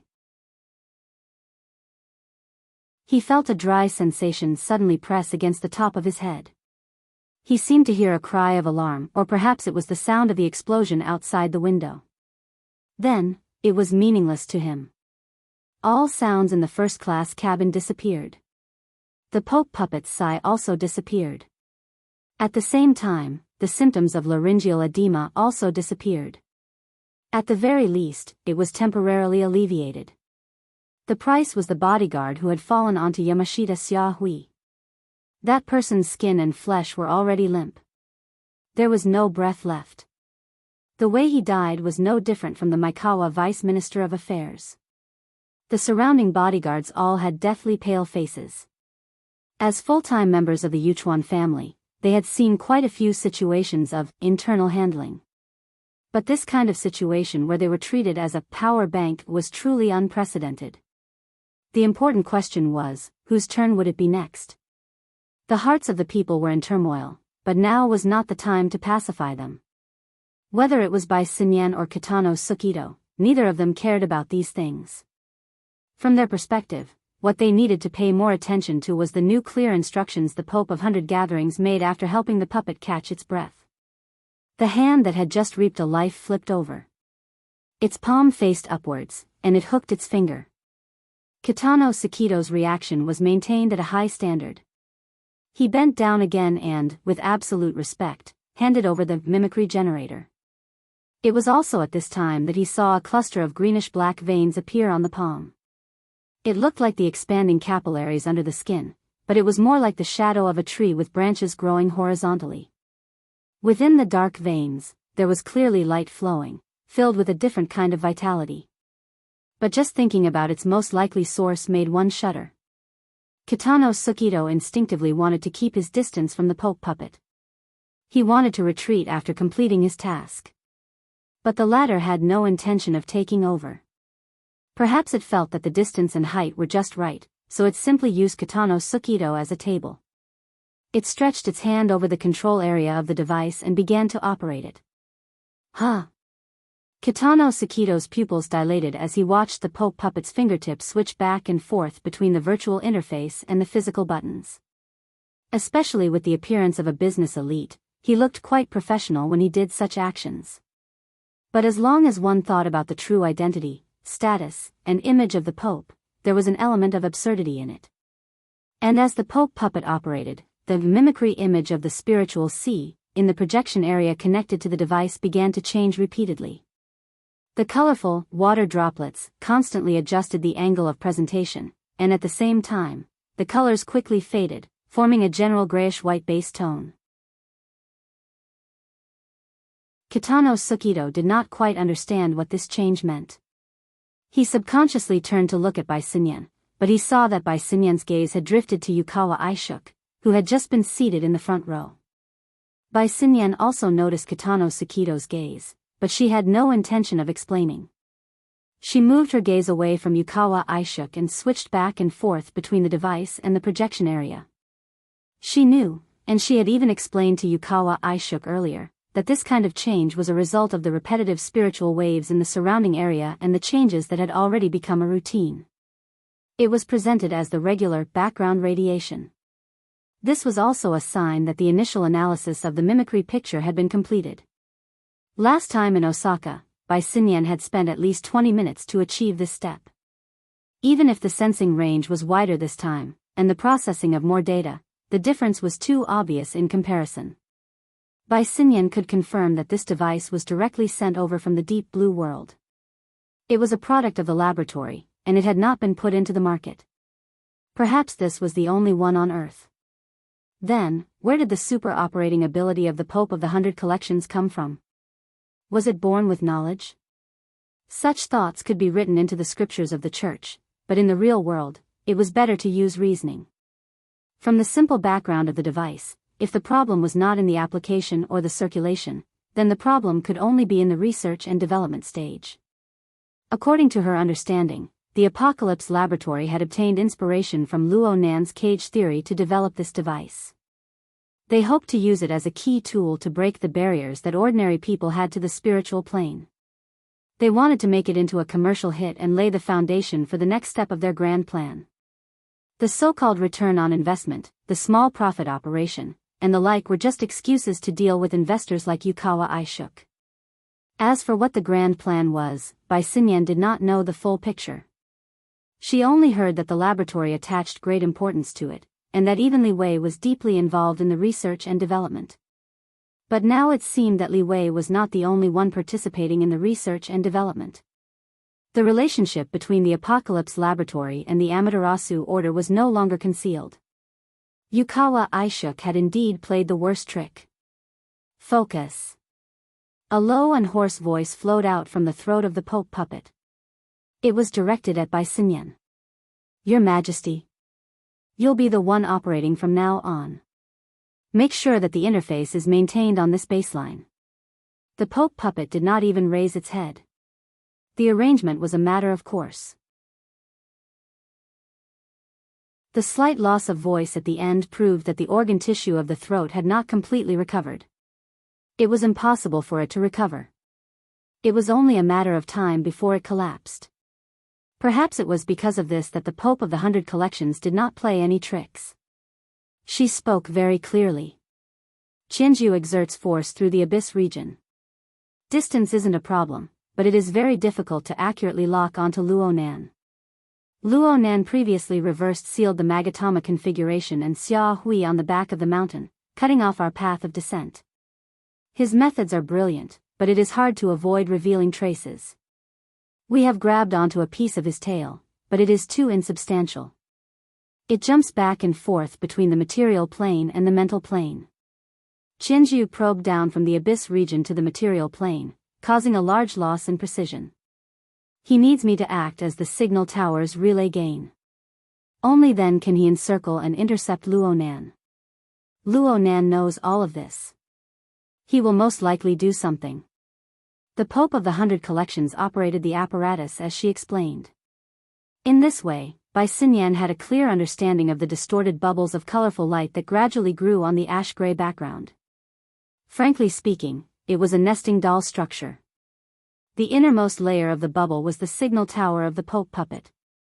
It appeared weak and fleeting, as if it could collapse at any time. The middle layer warped and fluctuated, flickering indefinitely. Specks of light would appear from time to time, but they did not form a shape.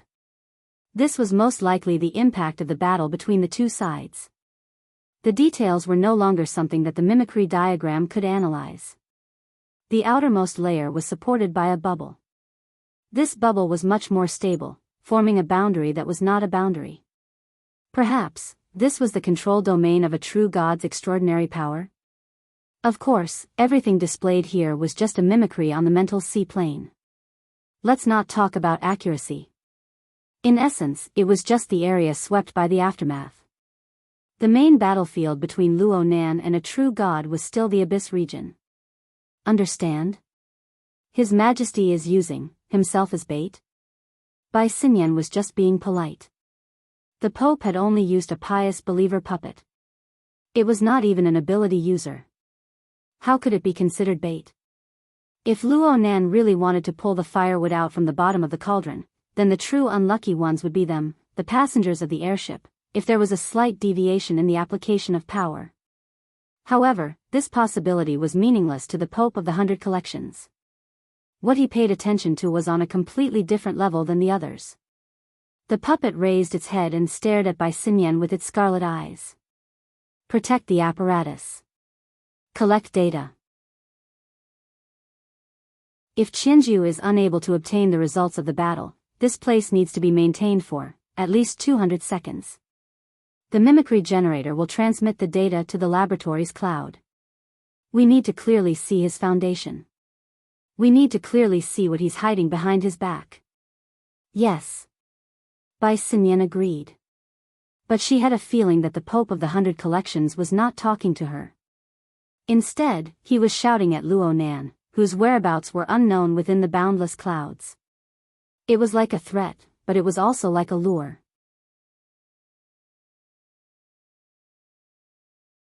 Chapter 843. Lu arrived at Luo Nan's rented studio on the dot. Even though Luo Nan hadn't had a normal work and rest schedule for several days in a row, as long as she was his personal secretary, she absolutely couldn't neglect the morning and evening work. She first pressed the intercom outside the workshop, but there was no response. Only then did she verify her fingerprint to enter. The lights of the workshop were on, and the lights and shadows of the virtual work area were fluctuating. Luo Nan sat behind the workbench with one hand supporting his cheek. His figure was frozen. He should be concentrating on his work. However, when he took 2 more steps forward and took a closer look, he discovered that the man's eyes were closed and his breathing was slow. He had actually fallen asleep while maintaining this posture. He probably couldn't take it anymore after working continuously. Lu didn't dare to wake Luo Nan up. She just scanned the workshop to see if there was anything that needed to be cleaned up. That moving shelf didn't exist before. Now, it was placed in the middle of the room. It was very conspicuous. Something must have been placed there earlier. It was likely that the veteran had been here before. Lu moved the mobile rack to the corner and quietly walked to the workbench. She didn't dare to touch the tools and instruments on the stage. She could only pick up some small things and even took photos to locate them. She didn't want anything to go wrong and she couldn't recover them. It was also at this time that she glanced at the virtual work area. The picture she saw was very familiar. It was like a bottomless sea, or a storm on the surface of the sea. It was thick and colorful, and the structure was chaotic. In fact, it was made up of 2 overlapping pictures. 2 psychic diagrams. The reason why Lu was certain of this was because she had seen Luo Nan dismantle and integrate before. Moreover, most of the things she had been busy with recently came from this. It was hard for Lu to notice such a complicated and profound diagram. However, she noticed that the whole picture was fluctuating rhythmically, as if it was an interwoven picture of the ocean that was gradually seeping into the real world and becoming a substantial existence. Lu was startled, but she soon realized that it might be a misconception. This was because there was a certain amount of distortion and refraction of light in the surroundings of the sleeping Luo Nan. Upon closer inspection, it was clear that the air was fluctuating, resulting in an illusion. Luo Nan wasn't resting. He was cultivating, right? Was there a need to be so desperate? Lu couldn't help but recall the letter she had sent to Mrs. Halder, which described her doubts and judgment. Luo Nan, this new boss of hers, had his sights set on the target. The enemy he targeted far exceeded the scope of what should have been. This forced him to never stop moving forward. Instead, he seized every moment and opportunity to improve himself. He was as taut as a humming bowstring. He might shoot a deadly arrow at any time, but he might also snap on his own. Enla sighed. Her breath was still lingering in her mouth when a rustling sound rang out at the same time. Behind the workbench, the chair on Luo Nan's body suddenly collapsed without any warning. The wooden body of the chair and the soft cushion on the seat disintegrated into fine dust, and some of the plastic and metal parts were twisted and cracked. At the same time, they were restrained by a certain force, which erased the kinetic energy of the disintegration. They fell in a straight line and fell to the ground. Enlo was startled. "Sir." The moment she spoke those words, she felt that there were too many similar exclamations. But when the impact came, what could she do? And this time, the shout had some effect. Luo Nan opened his eyes at this time. As for his body, it floated in midair, maintaining its original natural state without any undulation. "Sir?" Enlo called out in a probing manner. "Oh, you're here." Luo Nan looked as if he had just woken up.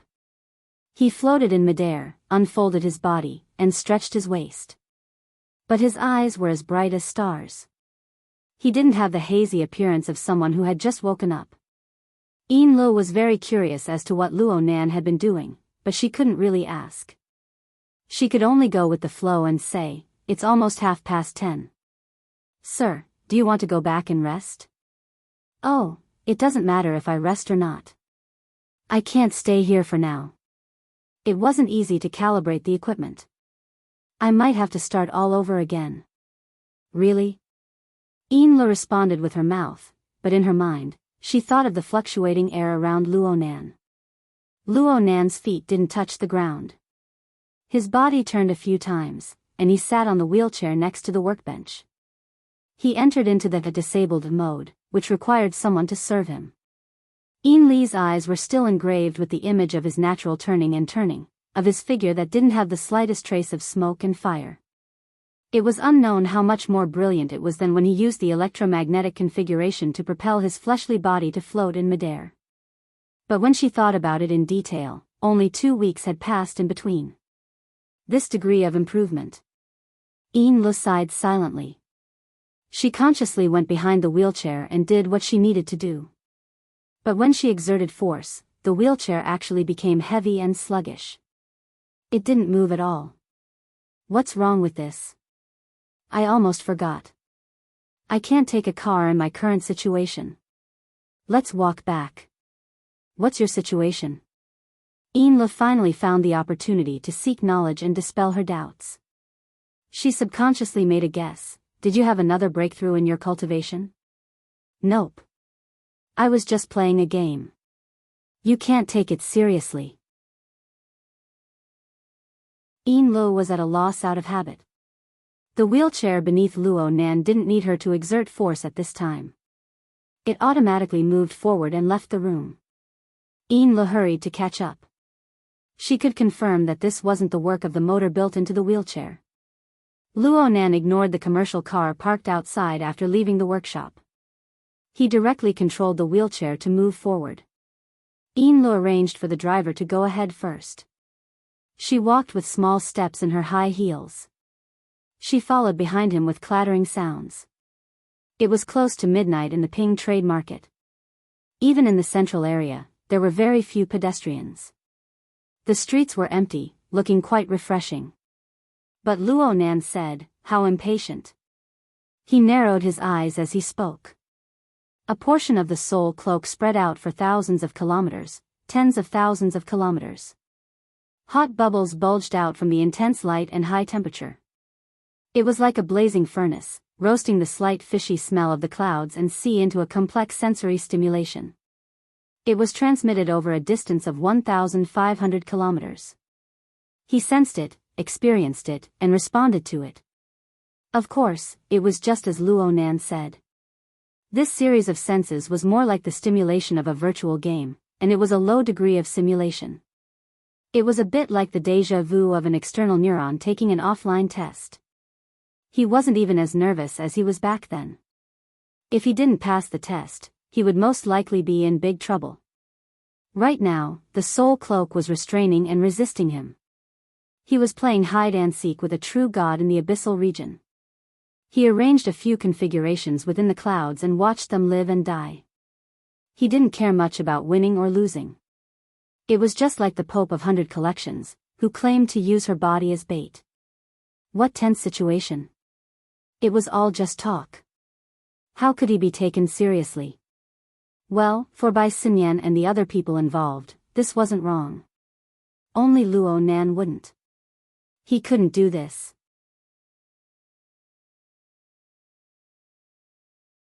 Chapter 844. The distance from the studio located at the center of the peaceful trade market to the yacht dock was approximately 5 kilometers. Whether it was Luo Nan or Yin Lu, neither of them took this distance seriously. The two slowly walked forward, one in front and one behind, amidst the sound of rubber wheels and high heels hitting the road surface. Yin Lu still did not understand Luo Nan's words.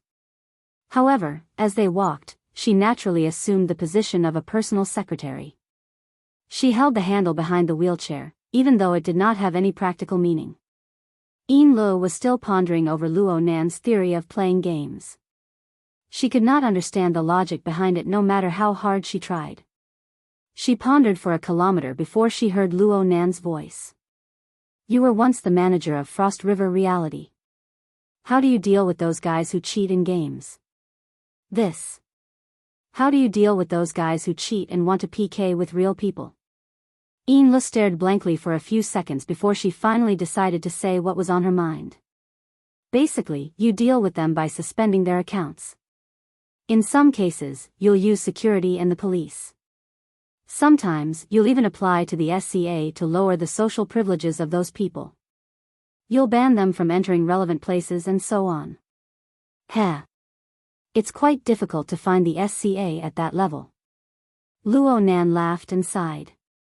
It was just as he said. Right now, he was playing a game. When it came to game skills, he and the two from the Amaterasu order could not determine who was superior due to the short amount of time they had spent together.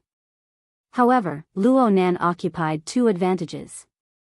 One was the advantage of misplaced information. Luo Nan knew how the true god and the Pope participated. He knew their methods and calculations. Though those two had locked onto a Luo Nan, it was only an illusory phantom. An enormous error had appeared in their critical judgment. The other advantage was the bandwidth advantage. Luo Nan relied on the ability of the soul cloak to cover the entire world. He occupied an absolute advantage in terms of energy conduction and utilization. He also sealed off the preset signal tower a step earlier. While the true god and the Pope were still calculating whether or not there was a signal, Luo Nan relied on the ubiquitous water molecules to construct the global Internet of Things. He enjoyed the convenience of zero-time delay. Luo Nan did not know how he would lose if he simply played games under these conditions. The problem lay in the fact that the Pope and the true god were sore losers. They didn't really want to PK with Luo Nan's gaming techniques. Their goal from the very beginning was to lock onto Luo Nan's position in reality through the game within the clouds. This was to prepare for the offline real-life PK. This was very shameless. From Luo Nan's perspective, it didn't matter whether he won or lost the game. In any case, he had already achieved his goal of warning Bai Xinyan and Yukawa Aishuk. But if the two from the Amaterasu order locked onto Luo Nan's true location and confirmed that the target was hiding in their base, they would not be able to win. Yin Lu and Snake Tongue, who were by Luo Nan's side, as well as Old Hand and the group of vagrants who had a close relationship with Luo Nan's grandfather, would most likely not be able to survive once the conflict erupted. From another point of view, the reason why the true gods and the Pope still had some misgivings in their headquarters, Ban City, and had to travel over 1,000 kilometers to verify their findings was also because of the existence of the source of interference. In their eyes, there should be a difference between Luo Nan and the source of interference. Especially since Luo Nan was following closely behind the airship. The influence of the space-time interference still existed in Ban City. This was more or less a new piece of evidence. At the very least, They did not think that there was no human figure riding a devil ray running and hiding in the hazy sea and sky 1,500 kilometers away. Even if they had their suspicions, they still needed further confirmation. With this analysis, the things Luo Nan needed to do were quite clear. He needed to maintain his advantage. He needed to interfere with the verification methods of the true God and the Pope. He needed to let the existing misunderstanding continue to exist. It would be best if he stayed away from reality and created layers of confusion. He needed to lure the two off topic and have some fear. Of course, he absolutely could not overreach himself and allow the other side to grab hold of his weakness. Luo Nan was very cautious. It was true that he occupied a certain information advantage. But ultimately, he was not sure what the two from the Amaterasu order were basing their judgment on. He did not know where they came from. Especially the true God who had run back to Ban City after screaming out that his soul had been magnetized. His understanding of the situation definitely exceeded the scope of normal Earth knowledge. Luo Nan wanted to think things over carefully, but this was not something he was good at. He could not find anyone to advise him. The conversation with Yin Lu just now was just a joke to adjust his mood. This was the result of stuffing a belly full of secrets. Luckily, the conversation between the Pope and Bai Xinyan gave Luo Nan an opening to take advantage of the situation. Didn't they say that I was nearby? Then I'll be nearby. He would not be able to hide it sooner or later if he just fooled around in the air. He needed to add a bit more to it. During the night stroll, Luo Nan carefully combed through his thoughts in his mind. He roughly sorted out the required configuration design. Then he extended his hand and waved behind him. You still have the one I gave you last time, right? Huh. Yin Lu, who had been stunned by Luo Nan's question, instantly became nervous. Mister, which one are you talking about? It's that fish. Luo Nan subconsciously lowered his voice when he said the three key syllables. He was a bit mysterious. The devil ray was a secret that absolutely could not be exposed in Ban City. Yin Lu had a serious expression. She had never seen Luo Nan speak with this sort of tone before. Many thoughts flashed through her mind in an instant. She calmed her mind with great difficulty and lowered her voice. Yes, mister. You. Luo Nan didn't say much. He just waved his 5 fingers. His meaning was very clear. Yin Lu immediately picked up her bag and wanted to take out the crystal ball, with the devil ray sealed inside. But her vigilant mentality made her remember something. She hesitated for a moment before handing over the entire purse. Her body leaned forward, and her lips nearly stuck to Luo Nan's ear as she apologized. I'll have to trouble mister to take a look. Don't take it out for now. I've had a lot of eyes these past 2 days. Oh, that's right. The Deep Blue Walker Squadron, which was his yacht's neighbor, had put in quite a bit of effort these past few days. It was a bit better in the studio, but in a public place, there might be several surveillance cameras pointing at them. It's too early to talk about this. Luo Nan reflected on himself for a moment. He readily followed the advice and opened the purse to search for his target. From his perspective, the lady's purse was more or less a small maze. He could clearly sense the location of the crystal ball, but the complicated design of the purse still tormented him quite a bit. A minute later, Luo Nan extended his hand into the Kuan bag and finally grasped the crystal ball. He felt the marvelous sensation of the crystal ball being indistinguishable between real and illusory. He also felt the instant information that belonged to the devil ray transmitted from the void in between layers. He made a series of fine adjustments to the configuration outline in his mind.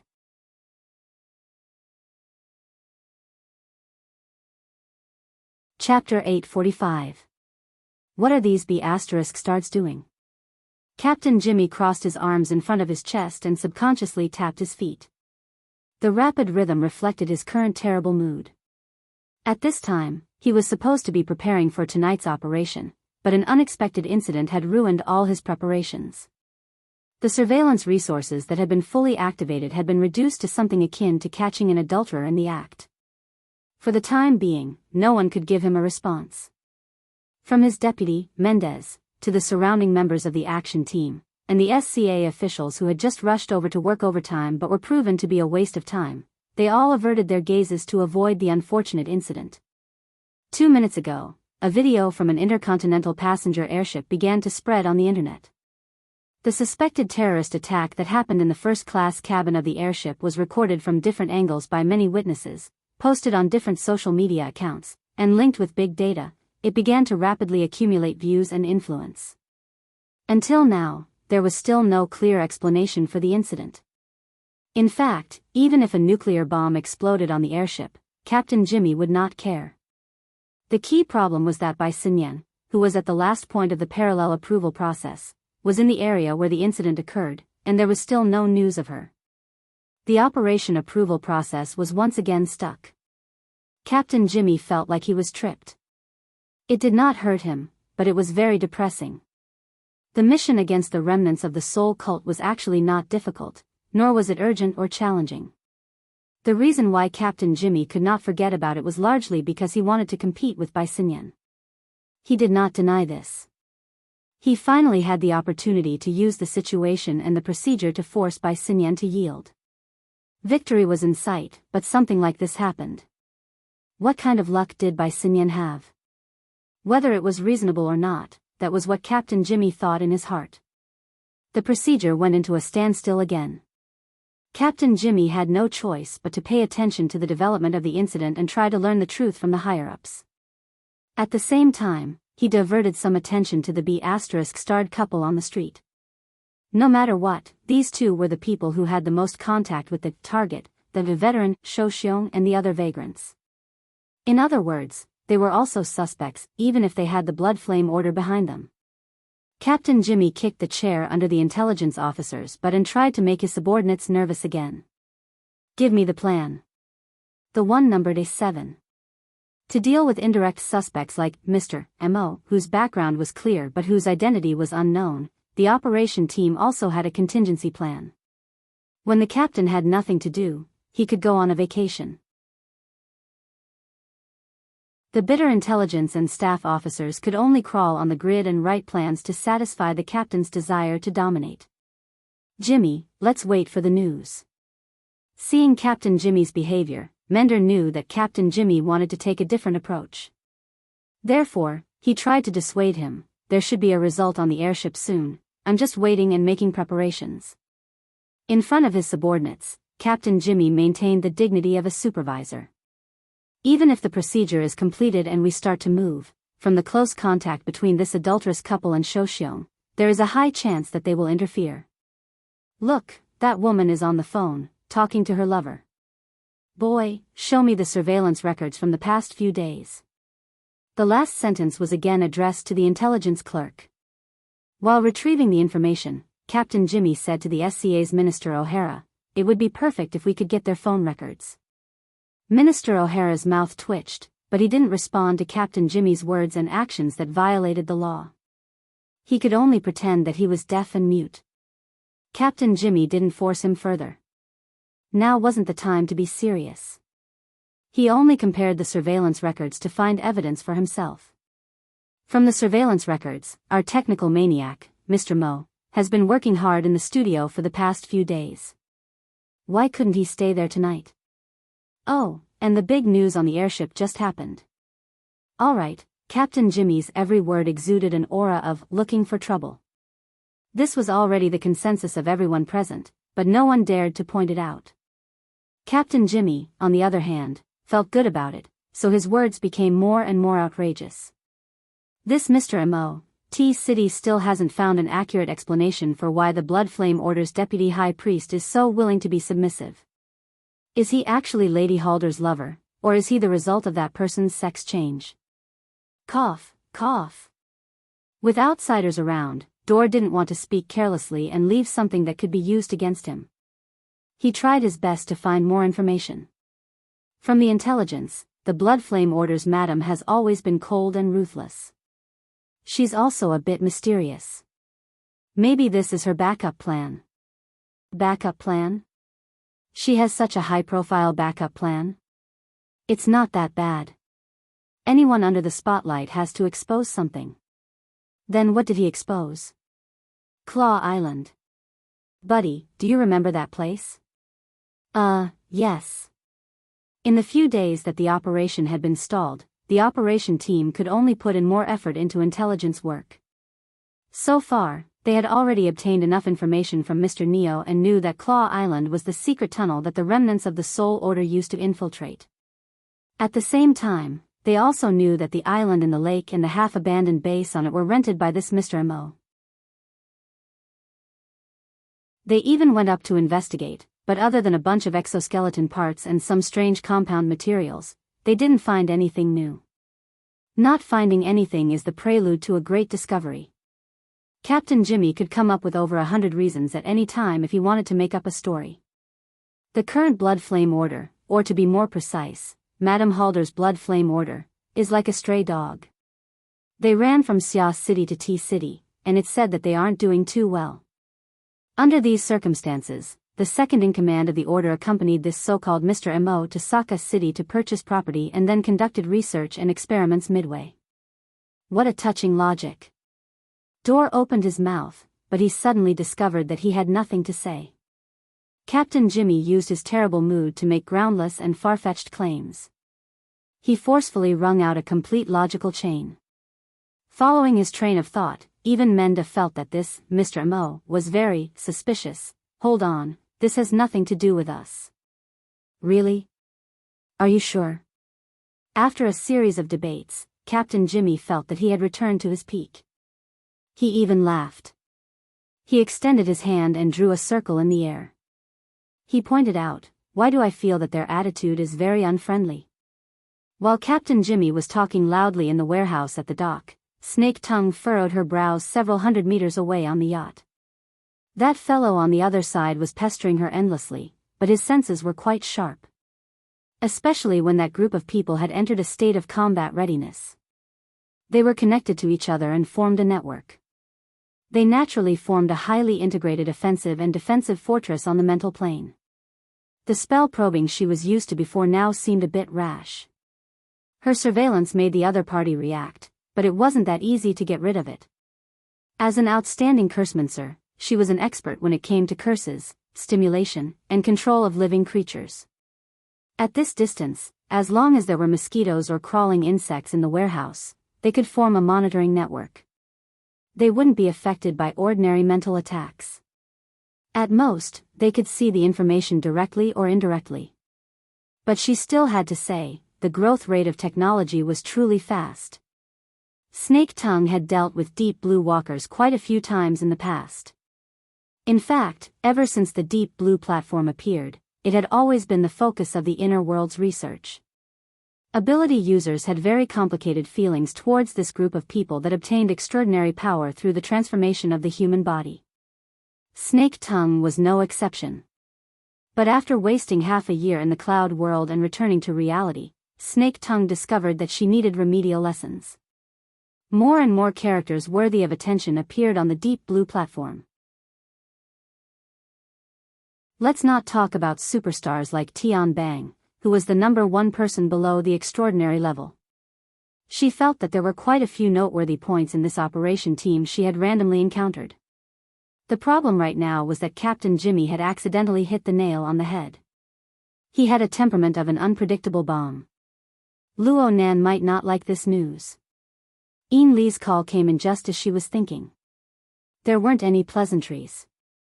She just wanted to remind her that Luo Nan would soon return to the yacht and that she needed to pay attention to matters during this time. It looked like the situation was quite urgent. Halfway through the conversation, Luo Nan became the one speaking. "Your Excellency." Snake Tongue's attitude immediately changed subtly.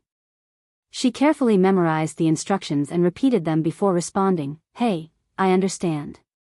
Snake Tongue immediately got up when the call ended and headed to the yacht storage area. At Luo Nan's request, a raw material processing area had been temporarily partitioned off.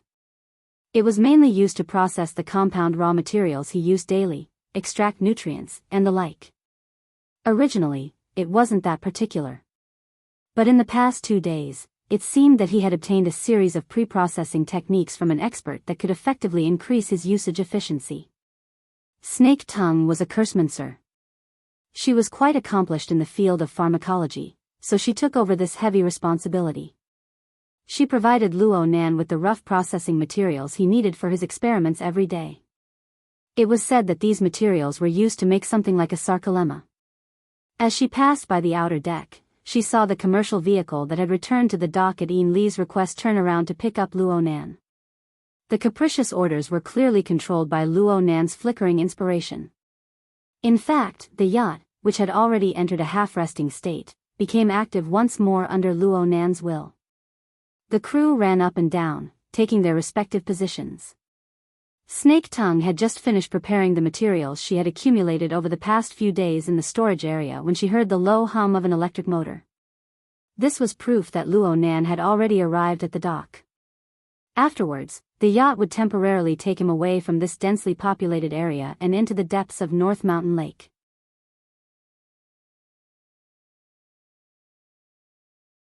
Chapter 846.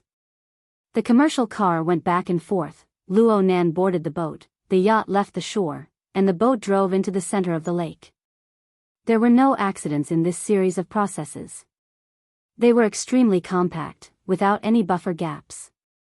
Such a rhythm was rare for Luo Nan, at least from Snake Tongue's point of view. Ever since they got to know each other for a long time, the impression Luo Nan gave her in most situations was that he spent long periods of time pondering and delving. He was in an illusory and mysterious state of emptiness. Occasionally, they would interact, and he would be cold and hard, piercing into the deepest depths of one's heart. The current scene was more like someone whipping him from behind or rushing to the front to fight an intense battle.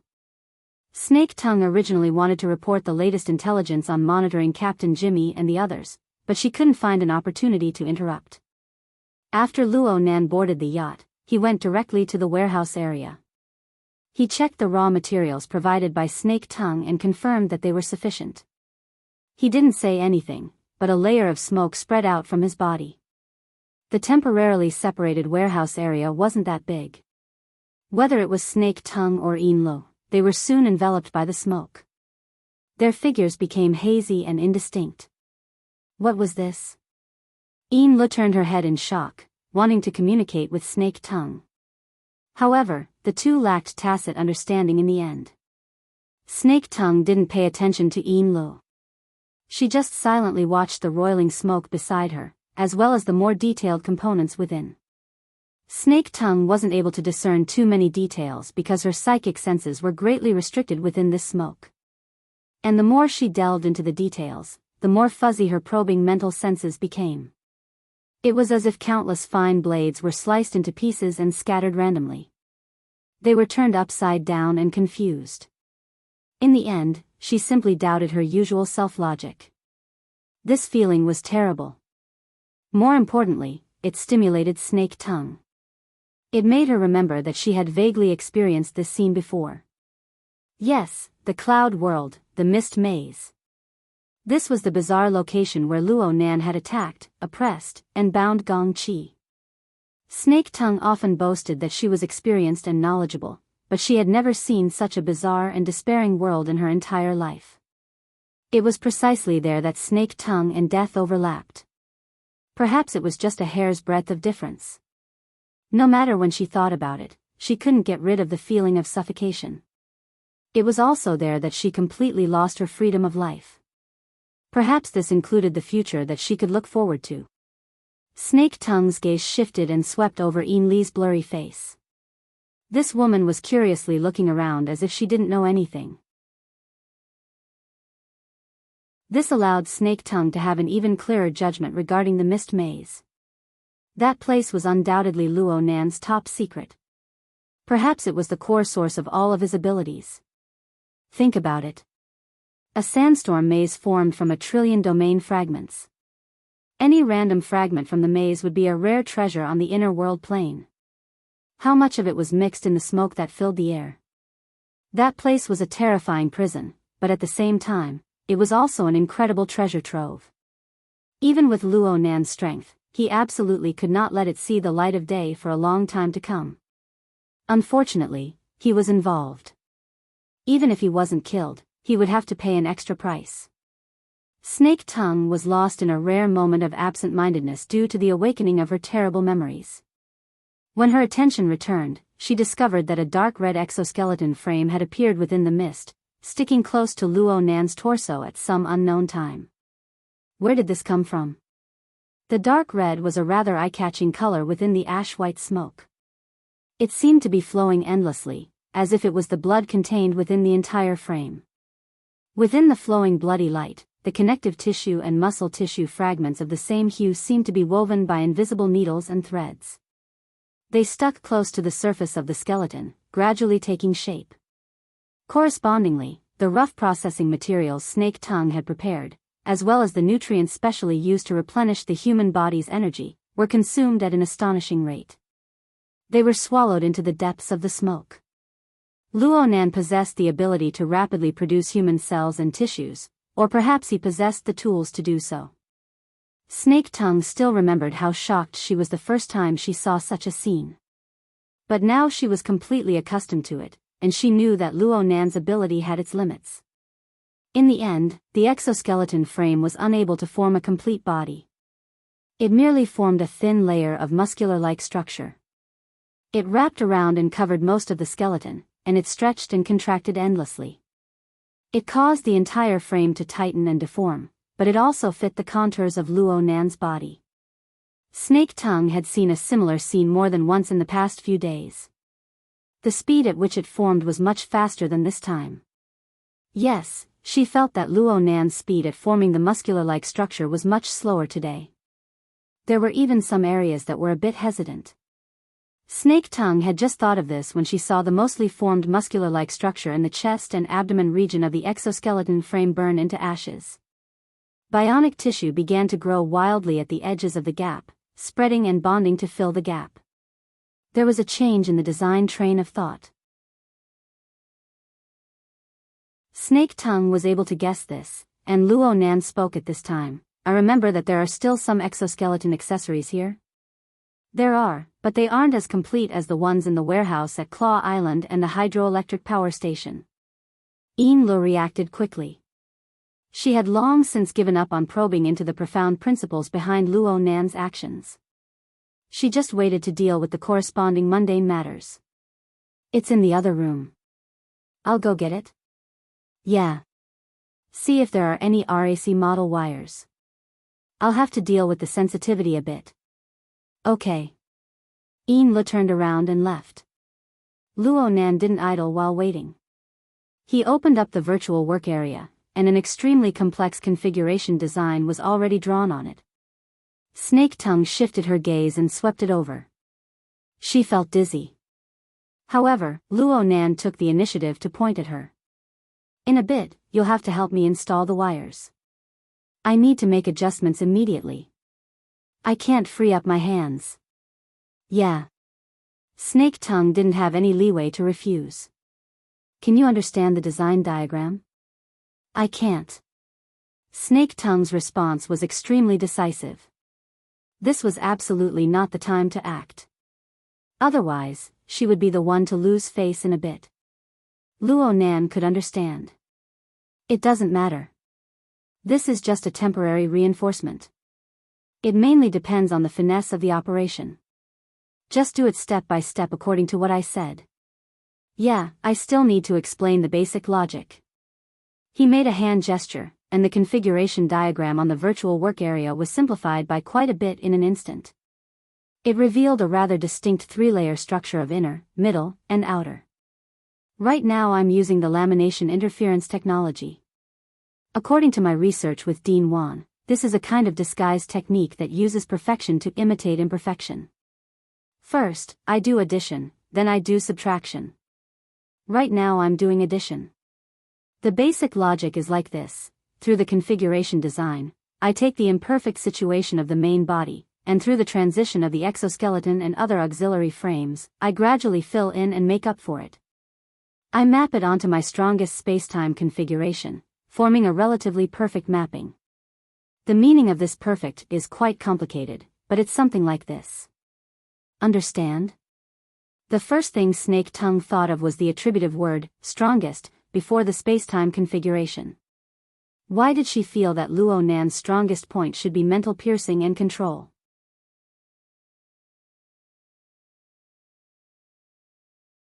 Chapter 847. The victim's abdomen was meaningless.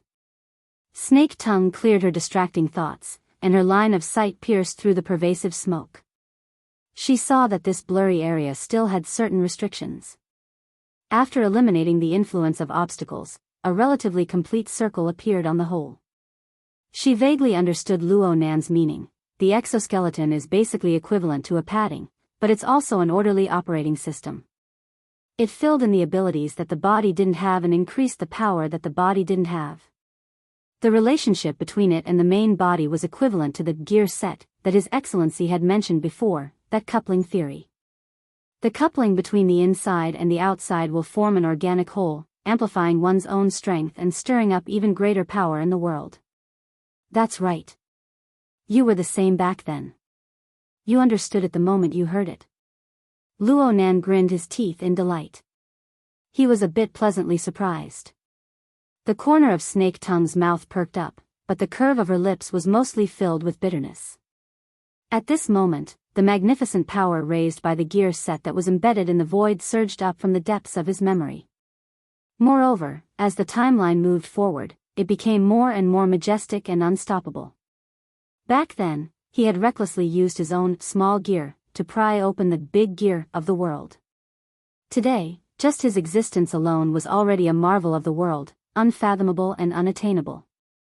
Such a change only took the time of a nightmare in the cloud world. Perhaps this change itself was a nightmare.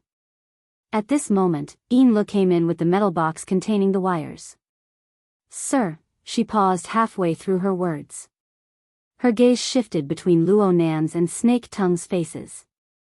She paused for about a second before she opened the case and displayed the relevant equipment. "The RAC wire is here."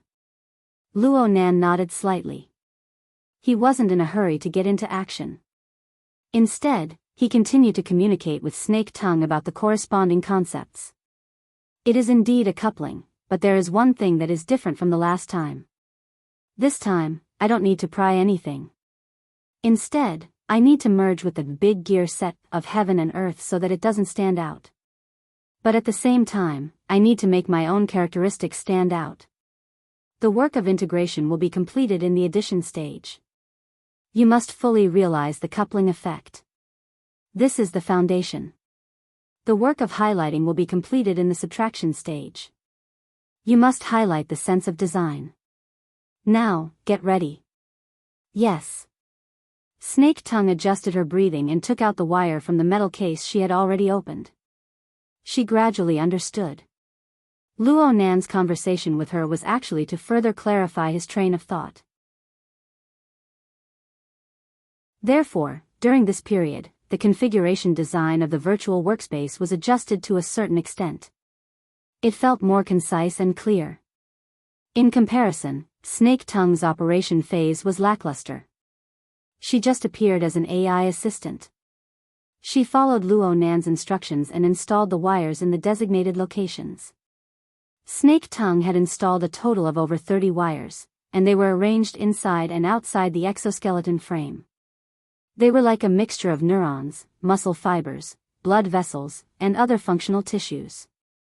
Every time a wire was installed, the exoskeleton frame would react, and it was an obvious change in shape. The muscle membrane structure produced by the transformation would also quickly cover it, making it look like a single entity. Snake Tongue didn't have the time to look at it in detail. She listened attentively to Luo Nan's instructions. She was engrossed in the installation and traction work. When the work was complete, she tried to look at the fruits of her labor as a whole.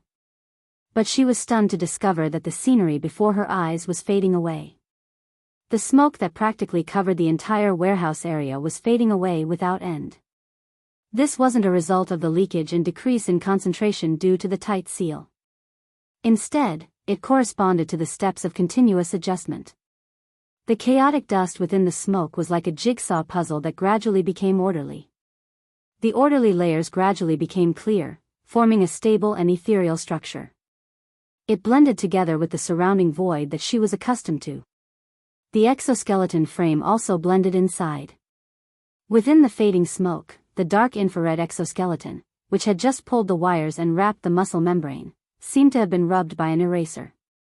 Its structure, color, and even substance all became faint and fuzzy. Then it disappeared one by one until it was completely hidden. In the end, only Luo Nan's figure remained in the middle of the warehouse area. He stood there quietly with his head slightly lowered. It seemed that he was pondering something. The smoke, the exoskeleton, and all the corresponding scenes were like an illusion. However, one only needed to see that the vast majority of the compound raw material reserves had been consumed and the empty metal case in Yin Li's hands. Luo Nan knew that everything that had just happened was true without a doubt. Snake Tongue thought of Luo Nan's words from a few minutes ago, the large gear set that wanted to merge with heaven and earth. The merging was quite thorough. As for how Luo Nan was able to accomplish this, Snake Tongue really couldn't guess. The operation of this round far exceeded the scope of her knowledge structure. Snake Tongue was stunned, and Yin Li's reaction was even greater. She blurted out a question. Is it done? A portion. I still need to test it. Luo Nan flexed and extended his 10 fingers as he spoke. After confirming that his movements were unhindered, he reached out to touch his face. With a slight movement, a smoke-like layer of fine muslin was peeled off. His facial features underwent a subtle change. Snake Tongue and Yin Lu suddenly came to a realization. Luo Nan had been using the identity of Mr. Mo for the past few days. His facial features had been modified by the muslin of invisibility. However, after interacting with him for a long time, his unique characteristics had unwittingly caused them to overlook the difference in appearance.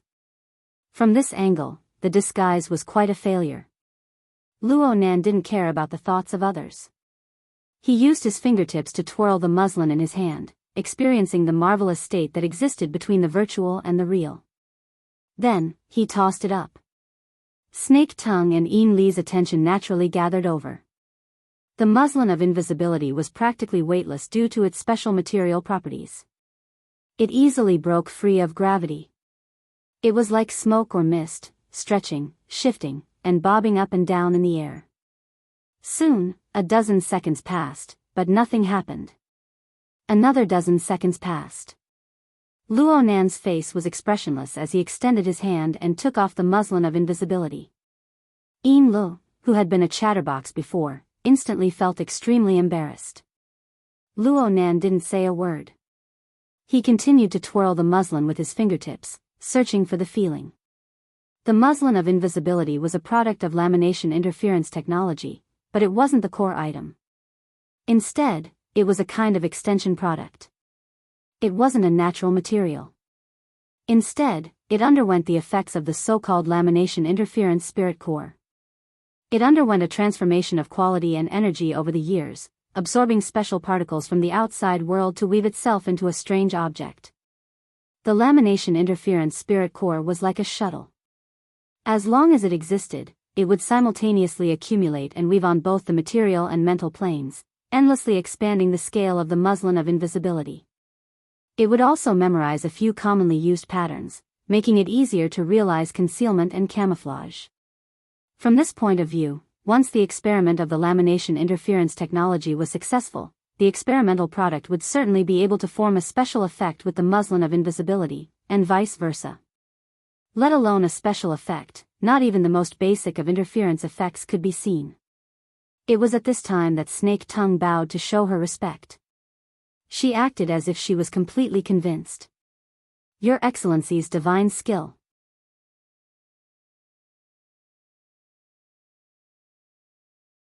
Chapter 848. Luo Nan didn't show any joy towards Snake Tongue's praise. He continued to twirl the muslin and responded calmly, it can be considered a success, but the design of the spirit core is still a bit lacking. What are they talking about? Yin Lu was confused. In terms of cultivation, she and Luo Nan really didn't have much of a tacit understanding. She was able to accept this fact, but right now, she was completely excluded from Luo Nan and Snake Tongue's small circle. She felt far too uncomfortable. Taking a deep breath, Lo adjusted her state of mind and used the most honest method to participate. Sir, what did you just do? Examine the interference effect between the constructed gear set and the outside world. Luo Nan chose Snake Tongue's description, and the source came from himself. Seeing Li's blank expression, he explained a little more. I hope to achieve 2 effects. Oh, it should be 3 effects.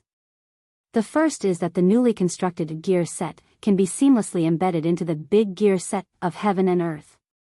This is basically achieved. Luo Nan reached out his hand and fiddled with it a few times. He didn't feel any obstruction at all. He gestured to Lo to give it a try. Lo reached out her hand in a daze, and without any obstruction, she touched Luo Nan's chest. She subconsciously apologized and retracted her arm. However, she bumped into something along the way and her arm was locked down by a solid object, rendering her unable to move. It was also at this moment that Lo realized that there was a slight refraction in the surrounding air with a vague silhouette appearing around her arm. Exoskeleton? This is invisibility. No, it's a void layer. Lo immediately thought of the crystal ball in her bag and the devil ray swimming in it. More or less. The demonstrative clamp was released, and the exoskeleton frame was embedded back into the sandwich domain. Luo Nan nodded slightly. This is my strong suit, and it's the best state I can reach right now. Unfortunately, the second effect wasn't realized, the connection with the invisible yarn. This means that there are still flaws in the design of the spirit core. La didn't really understand this part, but she finally had a vague idea. She didn't delve into the details and continued to ask, then the third effect is, the game character logs into the internet.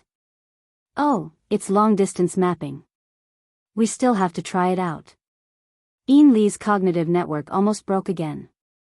She was stunned for 2 seconds before continuing, long distance? How far is it? Before Luo Nan could reply, the latest news came from the intelligence channel. Lu originally didn't want to pay attention to it, but the priority of the information was higher, and it involved the kind of people that needed special attention. The relevant information was directly projected onto the retina. A local bright light phenomenon appeared over the Pacific Ocean. There were signs of extraordinary activity. The intercontinental airships passing through this area were rumored to have been hijacked. The area of the incident was 1,500 kilometers away from Osaka City, and it was highly suspected that the Amaterasu order was deeply involved. And at this time, Luo Nan clearly responded, it should be at least 1,400-500 kilometers. Li's body trembled.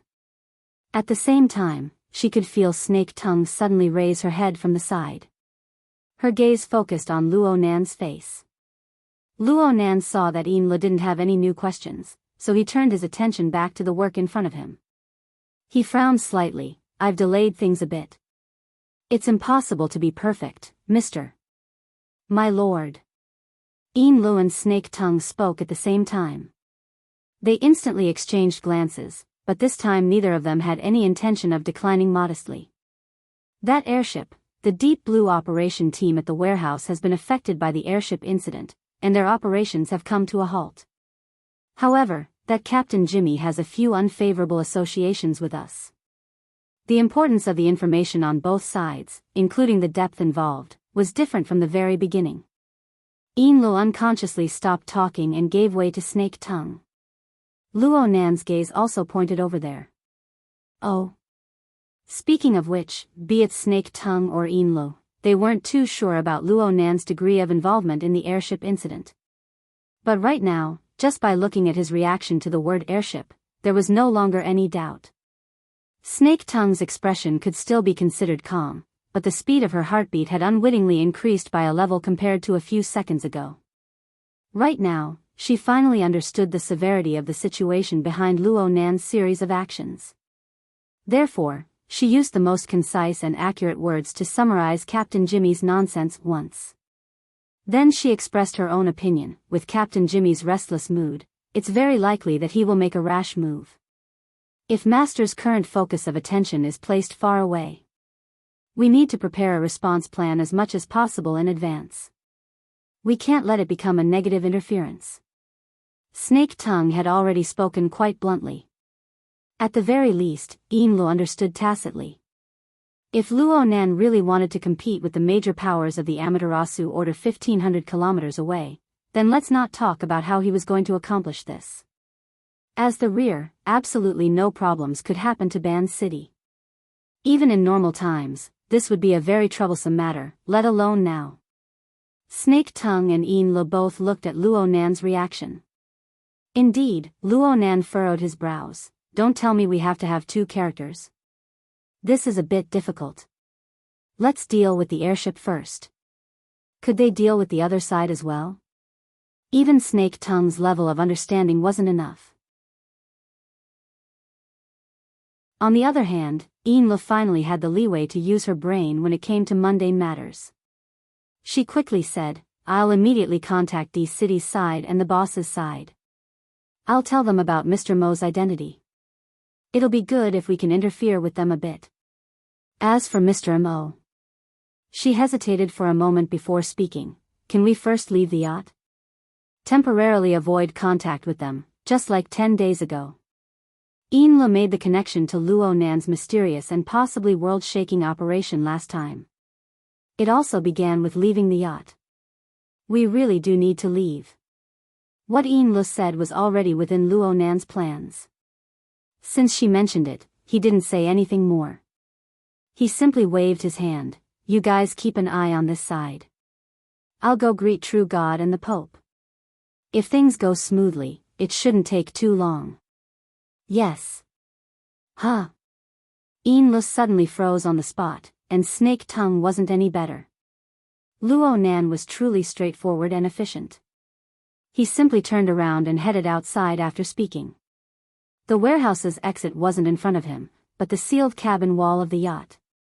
The scene of the yacht's cabin wall being torn apart 10 days ago instantly flashed in Li's mind. She subconsciously opened her mouth, but before she could speak, she saw Luo Nan's figure pass through the rack of materials in front of the cabin wall like a phantom. He also passed through the thick cabin wall itself. There were no changes to the scene before him. The only thing missing was the living person. You're tuning into the Dreamy Love Stories YouTube channel. Don't forget to subscribe and join us on this journey to catch the most captivating stories.